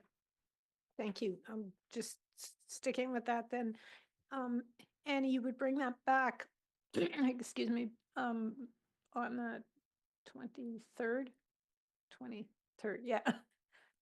Yes, to council. I think that we could be back, but I would be cautious that of implementing any changes without significant or sufficient notice to the group based on a lease agreement that or a permit that is signed. So we happy to bring some information back, and then but we'd have to table a kind of a time frame on when that could occur based on conversations. Okay. Councillor Schwinton and Grant. Just want to make sure I got this one right. So I was on the concessions. Were you talking about base time rates as well, or is that separate? Okay. Did you have another? Yep. So just for Director Lind, on the accounting software, I'm in support of this direction. I am a little bit concerned that we're January, we're not going to approve anything until mid-February at best. How realistic is the need for the staff contract positions for all of fiscal 25? And would it be safe cutting that in half, recognizing that that money will be spent then in 27 instead? Or 26? No, because it's a 2-year project, right? I see. Through your Mayor Shantz to Councillor Schwinn, I think I follow where you're going. I think if I would proceed, I would be in support of that kind of general direction, only because I would put the caveat for the project manager. I think that needs to be in place kind of as soon as possible. Just really because they're the ones on the front line dealing with the vendor, all of the setup probably pretty much immediately, before the finance staff would be kind of engaged, where I'm looking for backfill support for that finance group. They could go and do that work pretty quickly, so I wouldn't necessarily recommend that for the project. There would be a time to recruit, post, and interview that position.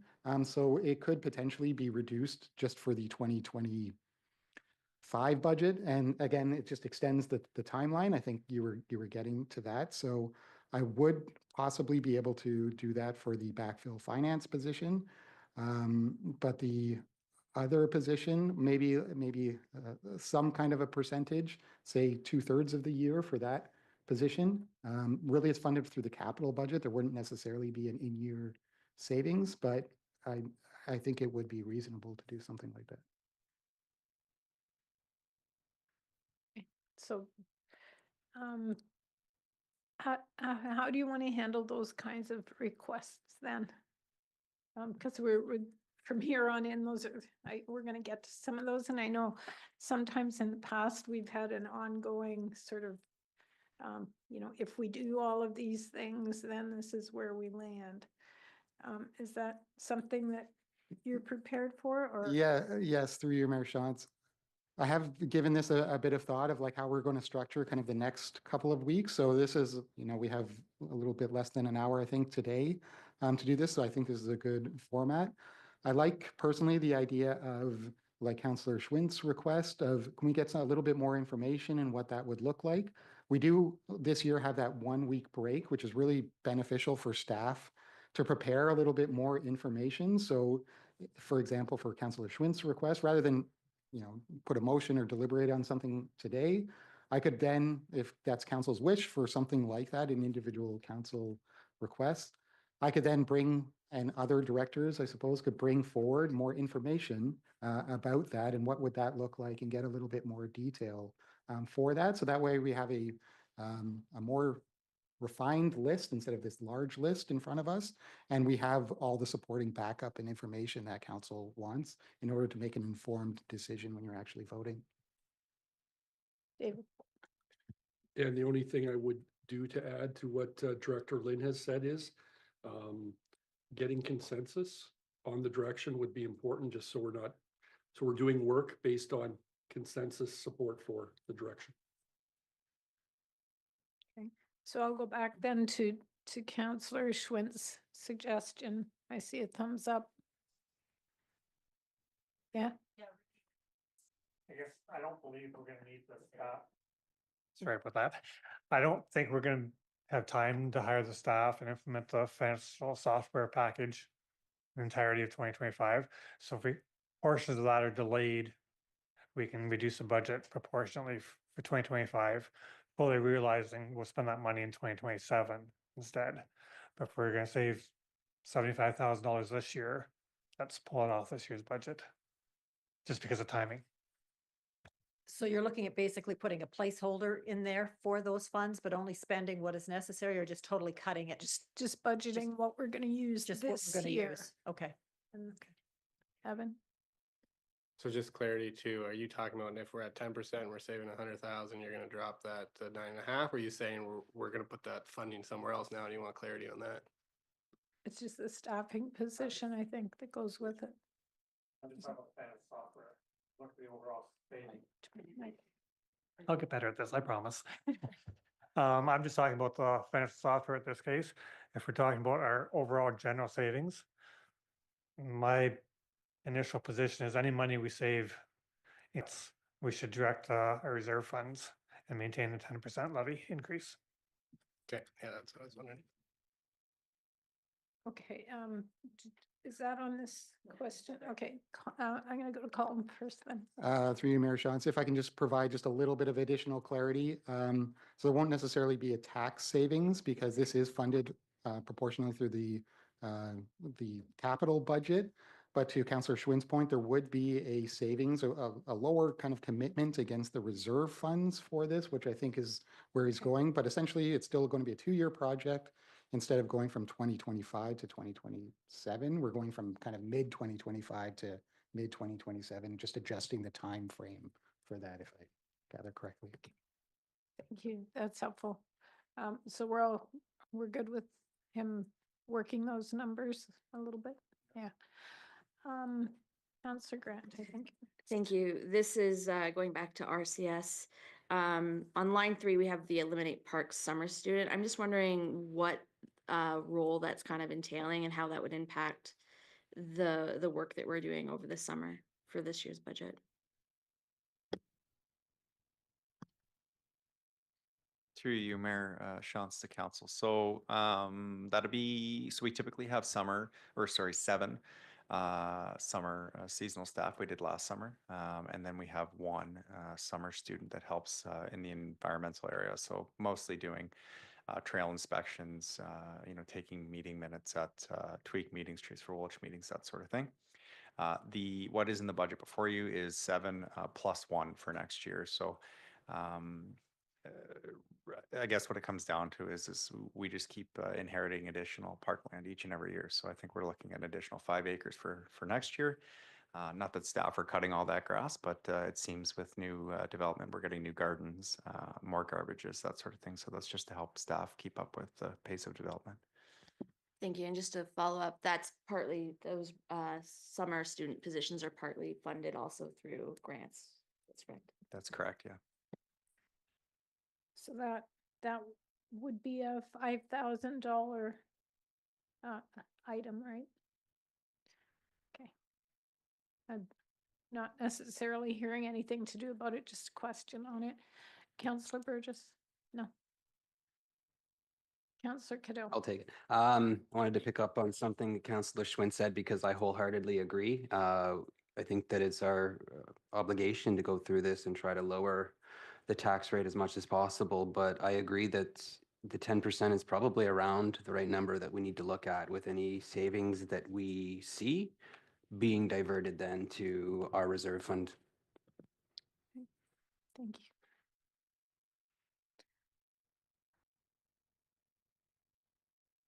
you. Anything else in terms of questions or discussion you want to have on this, or is everybody kind of done?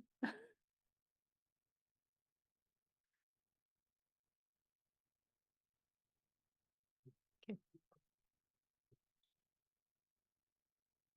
Okay.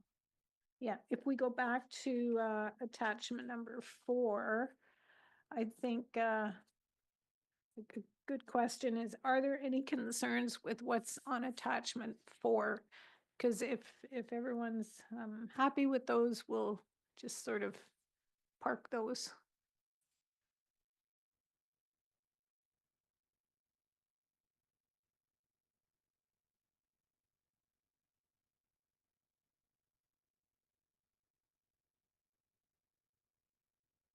I'm okay with silence. I can sit here for a little bit while you think. I guess I am gonna have one comment. Hearing where Councilor Cadeau was coming from on the gravel and hardtop surface. It's a difficult cut it, but I think we have to make it on the gravel. My personal opinion is our gravel roads are getting resurfaced often enough. They could use grading more often, but I don't think we're short on gravel in general. Hardtop part of things, that would be my first one to put back in. But we need to do horse trading to figure out what the offset is. I am also a little bit wondering about winter control. Is the 20,000 plus the 40,000, reducing by 20 based on experience? That to me makes a lot of sense. You can justify that. The second line of reduced control, 40,000 savings, just pulling out reserves. To me, that's not really accomplishing anything other than making us feel better this time of year. I am wondering though if we should be having a conversation about what our standards are on our parking lots for winter control. Can we afford to keep them as pristine as we have? Are there choices we have to make there in terms of timing, when we're out, after what level? I don't know if staff have any comments on that. I maybe have a tangential question to that, because on Appendix 5 for, there's the bylaw salaries, no advance notice of parking. Is that relating to winter control, like advance notice of kind of snow events? Through Mayor Shantz, that is related to, well, sorry, what we do is we put notices on vehicles for 2 weeks in advance to the winter parking ban. I don't think it's related to the same issue, but it is related to winter parking. Column, and then I'll go to Jared. Thank you, Mayor Shantz, and I will defer to Director Coupé on the actual winter control activities, but just to talk about the winter control reserve. So the purpose of the winter control reserve is to kind of accommodate any fluctuations in kind of large snow events. So if we have an extremely bad winter, we're able to draw from that winter control reserve. In past practice, what I could see is we don't necessarily put any surpluses into that winter control reserve. We just draw from it. So what I would be proposing in here, even though we got quite a bit of snow towards the end of 2025, we had a generally mild winter in 2025. The first 3 months of the year, you'll probably remember, was very mild in comparison to previous years. So we'll likely have a positive variance for that we could use to inject into the winter control reserve. Then we're lowering the overall amount in the operating budget for winter control. It's again a risk, but then we would have additional funds in that winter control reserve in order to draw from if we did have a very high snow event or a high winter event. And I'll just refer to Director Coupé on any service standards. Is that reserved on Appendix 9? I believe so. I believe there is a winter control reserve. I don't have it up in front of me, but I believe we do. Winter stabilization? That's the one, yeah. Okay. Okay, thanks. Director Coupé. Thank you, through you, Mayor Shantz, to Councillor Schwint. A couple things there. I think inherently there are a number of budget items, winter control being one of them, that are reactionary accounts. So to reduce it, to call Director Lynn's comments there, I don't think the direction is council that as soon as we hit zero on a budget item, if we were to get a nasty winter, that we're stopping to plow. I think that's the level of service comment that you're making. And to at least assess what our service levels are, right? So I think there's two pieces there. So I think one thing to understand, it's a reactionary account. And any surplus is in a reserve. I think that's a good approach. We have typically underfunded winter control at times. So it really, pay now, pay later essentially depends, but it's all weather dependent, right? So in general terms, if we are trying to right size reserves, it'd be an appropriate approach to try to, put enough money in that we would hope for a surplus. And then once we get to a certain level, we're feeling more comfortable and we can, make better decisions, I guess, with the revenues being generated. On your commentary about service level, I think there's two pieces for council to understand. There are minimum maintenance obligations for public roadways. And I would argue that all municipalities, certainly in the region of Waterloo, exceed those. So there is some potential examination to do there. On the private side, it is a bit of a different animal, and we know that insurance premiums have skyrocketed for a number of private contractors, so much so that there are private businesses no longer providing snow clearing operations on private property because it's exorbitant, the insurance premium. So I think if I wouldn't want to make a determination on whether to reduce or increase service levels for either without doing an analysis is what I'm suggesting. And I think that would be something that we would look to do. We typically contract out the parking lots, and then obviously we do in-house snow clearing on our public roadways. So I think that if council was interested in that with something that we could look to undertake and report back later, I wouldn't think we'd have the ability to do that in short order. That would be sort of at the end of next year if we wanted to look at any kind of service level reduction. But for now, we're under contract. We've already set that standard, and that's what we would continue to maintain.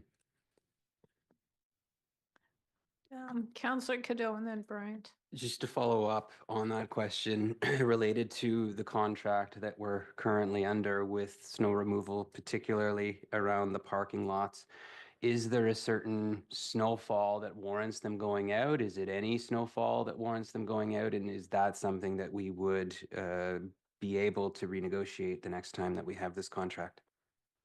Through Mayor Shantz to Councillor Cadeau, I don't have the specifics, but there are standards that we would establish for sure. That's something obviously we can review. If we own the parking lot, I think it's different. We do have situations where we're leasing parking lots and providing service for private owners. So I think there is an inherent difference there as well. So that's something we would have to look into next time and I wish I had it at my fingertips. I don't on when our renewal date is, but I can certainly report back on that too. Okay, Councillor Bryant. Thank you. To Colm, I'm looking at the reduced investment income due to declining rates. Is this affecting our cash flow, or can you explain that one a little bit to me, please? Because I know it's in red, that's why I'm questioning it. It's an attachment 4.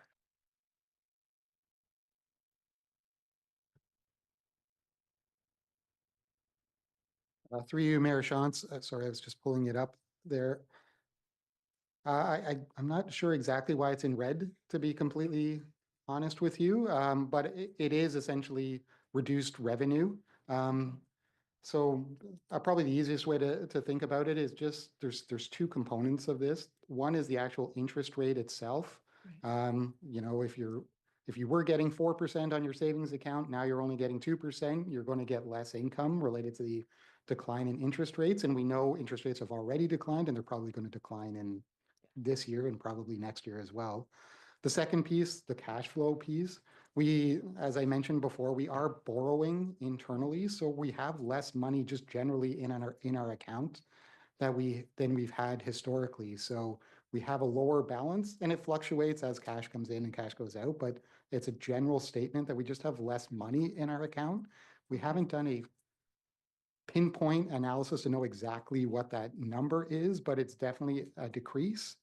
Again, it's up to council's discretion. If I put in $100,000, we budget for 450. Now we're budgeting for 350,000 in investment income. You could increase that. Instead of having 100,000 reduction, you could increase it to a 50,000 reduction. The only caveat, just very similar to winter control or supplementary taxes, we have no real control over that. So if interest rates don't go down as quick, we'll probably be okay. If they go down quicker, if our cash balances are lower. And generally, if we were under budget, we would have less in the operating surplus, essentially. So if we're over budget in investment income, we'll have more money going into your operating surplus at the end of the year. If you have a lower budget, we'll have less. It just kind of works out in the wash. so. No, I'm just curious because it was in red. That's why I wondered if it had more impact or something that I wasn't picking up. Are you anticipating a surplus for 2024? And I know it's early to really make that, but yeah, where do we stand? Through you, Mayor Shantz, I wish I could. I had better accurate numbers. We were trending, as I've reported through the quarterly reports, pretty close to budget, but there's so many entries that go through towards the end of the year, the accruals. It's very hard to understand kind of where we land. I know last year, for example, investment revenue was the largest surplus that we had overall in our accounts. So we had overages in a number of areas, but we had more investment income than we normally get. So that offset some of those. I know this year we'll have less investment income, but we'll still have more than budgeted. So again, it'll save us a little bit this year, but it's hard to know where we'll kind of land in the wash. I think we'll be pretty close to budget with the exception of the utility accounts. Sure. Okay. Director Poupey. Yeah, through you, Mayor Shantz, I apologize to council. I want to correct my verbal record from our Tuesday presentation. First and foremost, the documents in the operating account are accurate, so that's good news. All the piece that is there available for reading. I inaccurately reported, though, verbally in stating that our surface treatment program was appropriately funded per our latest state of the infrastructure for roads. It was, except for the reduction that was been applied to get us to the 7.5%. So I think that is a more fitting verbal update. So it was shown at the 313,500, which is the annual number that needs to be there, but it has been reduced by 48,500 to get us to that. So I think I wanted to just correct my verbal record, but the documents are accurate. Okay, thank you. I think Councillor Grant was next. No, I've lost track in my head. I'm gonna have to start writing it down. Councillor Schwint. I had a fault for Bonnie was coming from Director Lynn. You've reduced investment income because of decreasing rates. Have you made the same adjustment on our debenture costing? Through you, Mayor Shantz, again, it's more difficult to predict. So as a short answer, no. It should. As I think I mentioned in the budget book, there is two impacts to declining rates. Number one, we reduce our investment income, and number two, we reduce our borrowing rates. So I do think over the long term, because we've talked a little bit about the need to potentially issue more debt, it'll have savings. The reason I say no is we don't necessarily forecast debenture payments, unapproved or future approved debt, because we don't really have a multi-year budget approach. So I can't say, well, this is what we forecast in 2027 or 2028 at 5%, and now we're at 4%. So in future years, we'll have a savings because we don't do that future forecasting in general. So we can't incorporate future interest rates. Councillor Cadeau. Just as a follow-up to that, our debt is typically fixed, it's not variable, so we won't see those savings when the interest rate immediately goes down. Is that correct? Through you, Mayor Shantz, that is definitely, I should have started with that, Councillor Cadeau. All of the debentures that we issue through the region, they're fixed. They're 10-year fixed debentures. So whatever our interest costs are currently, we won't see a reduction in that. What I was referring to is any future debt we have. So the approved, what I call approved not issued debt, that will probably be a lower cost. And then any future debt that we take on will probably have a lower cost. But again, we haven't incorporated those future repayments in the future budgets. So there's no necessarily impact on our debt related to declining rates in this budget.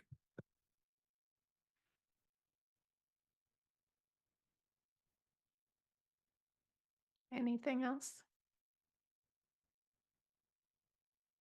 We can wind it up for today if there's nothing else, or if there's certainly any other direction to staff for information you need or want, or analysis you want them to do before 2 weeks are up. They've got 2 weeks to work at it. So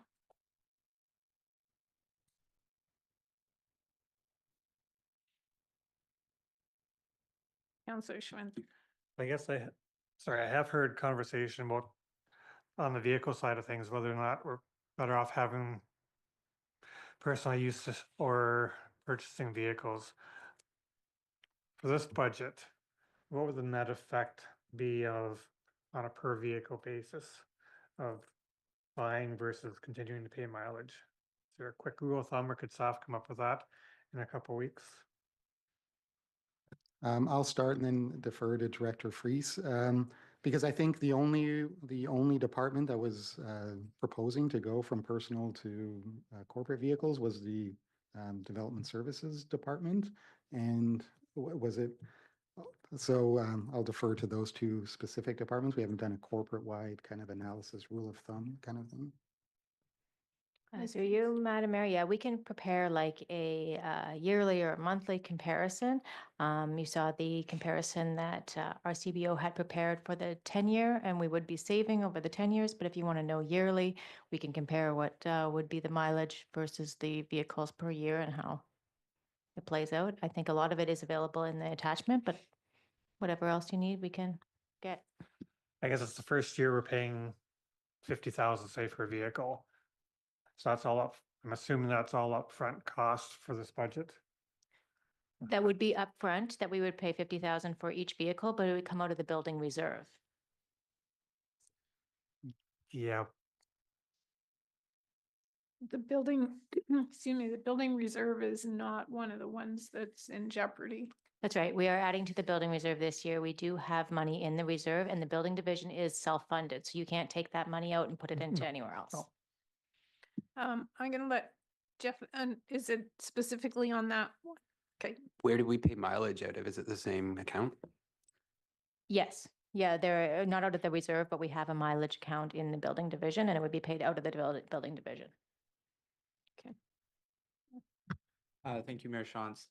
For the bylaw vehicle, I guess there's sort of two different things to look at.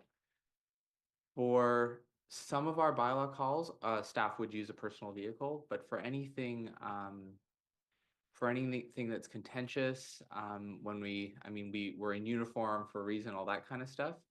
I would say the majority of our calls, we use the township vehicle. So what we're doing right now is we're trying to schedule an officer going out on the road based on when the vehicle's available. So we have, let's say 2 to 4 or 5 even officers in during a day, and they're saying, can I take the vehicle for an hour to do this complaint? Can I take the vehicle for an hour to do this complaint? Sometimes we have, if it's Breslaw, maybe two officers will go at the same time, but now you're expending more staff time than I would say you're saving in mileage costs. So I would say I could prepare a little bit more information, but I'm not sure it's going to show what you're looking for. I guess I was trying to say accounting side of things. Are we expensing that vehicle year one for your department? Oh, sorry. And then the other piece is purchase price of the vehicle is coming from development charges. It's a growth related cost, so it won't have any impact on the tax levy. I would say there'd basically be no impact on the mileage rate that we're paying staff. Essentially, this is an efficiency in terms of not have. Well, I would say we're still probably going to have to schedule around having 2 vehicles, but it's going to be less difficult if we have 2. Director Lynn. And the only thing, through you, Mayor Shantz, the only thing I would just add to all of this analysis, and I think maybe a little bit of the Councillor Schwint may be referring to, is there's something known as kind of a discounted cash flow kind of analysis where all of the costs are borne upfront, and then there's a payback period, and the future cash flows are actually reduced because they're uncertain and there's interest costs. So we haven't, I don't think, historically done that kind of level of sophistication, but we could add kind of that kind of time value of money calculation into the analysis if that's what you want to. Based on the responses so far, I've got enough information. Don't do any more work. Thank you.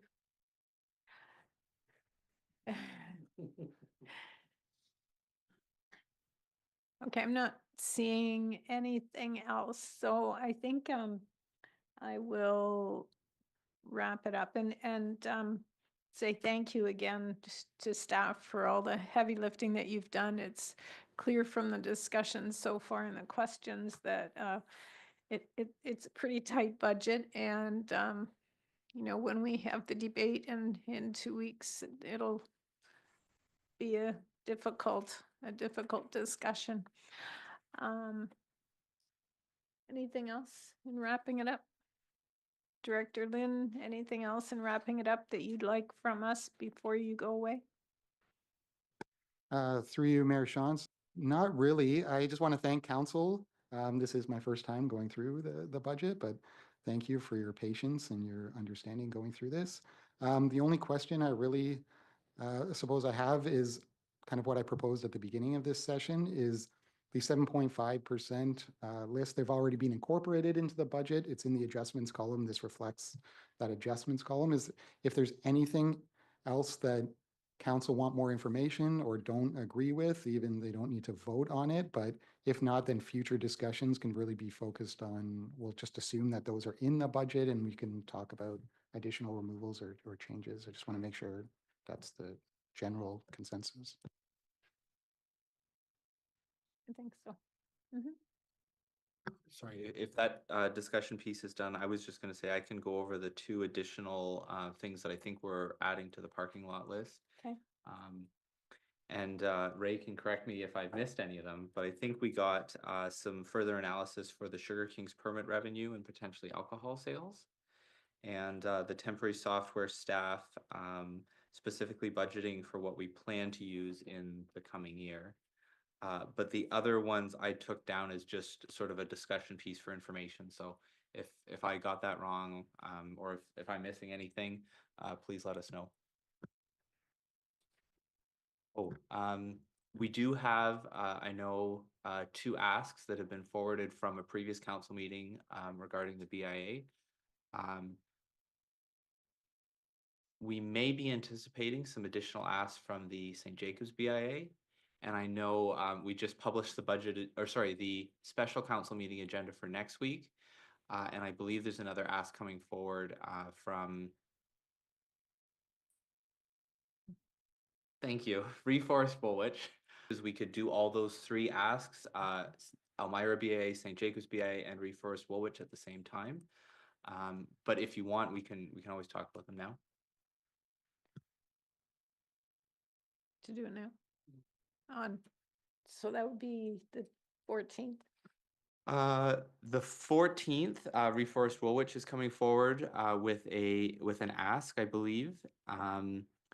What I'm going to do is I'm going to reach out to St. Jacobs BIA because they have made budget requests in the past. So we'll see if we can confirm if they are making those asks again.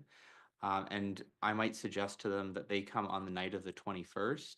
And then whether council wants to or has time and wants to deal with those 3 asks on the 21st, or whether we sort of run out of time because that's the shorter night meeting. If we have to defer those until the 23rd, then at least you could review all 3 asks that are coming in addition to what's in the budget now. You could evaluate all those at the same time. Okay, thanks. And I would also say if you think of questions in the next couple of weeks, send them to Director Lynn, or at least copy him and send it to I don't know, do you want it to go to all of SMT? I think what current practice and past practice has shown is Director Lynn should be copied in, the appropriate department head as well, and I wouldn't mind being copied as well. Okay, and then and council. I think we can copy all council on those. They're just questions for clarification, and then we all are coming with the same information. Okay, good work again today. Thank you, everyone. Motion to adjourn. I guess I'll read. At this time, council will adjourn the budget meeting, but we'll be back next week for a special council meeting and then 2 more budget meetings the following week. So motion that we adjourn to meet again in special session on Tuesday, January 14th. Councillor Cadeau, Councillor Grant, all those in favor, and that's carried. Thank you very much.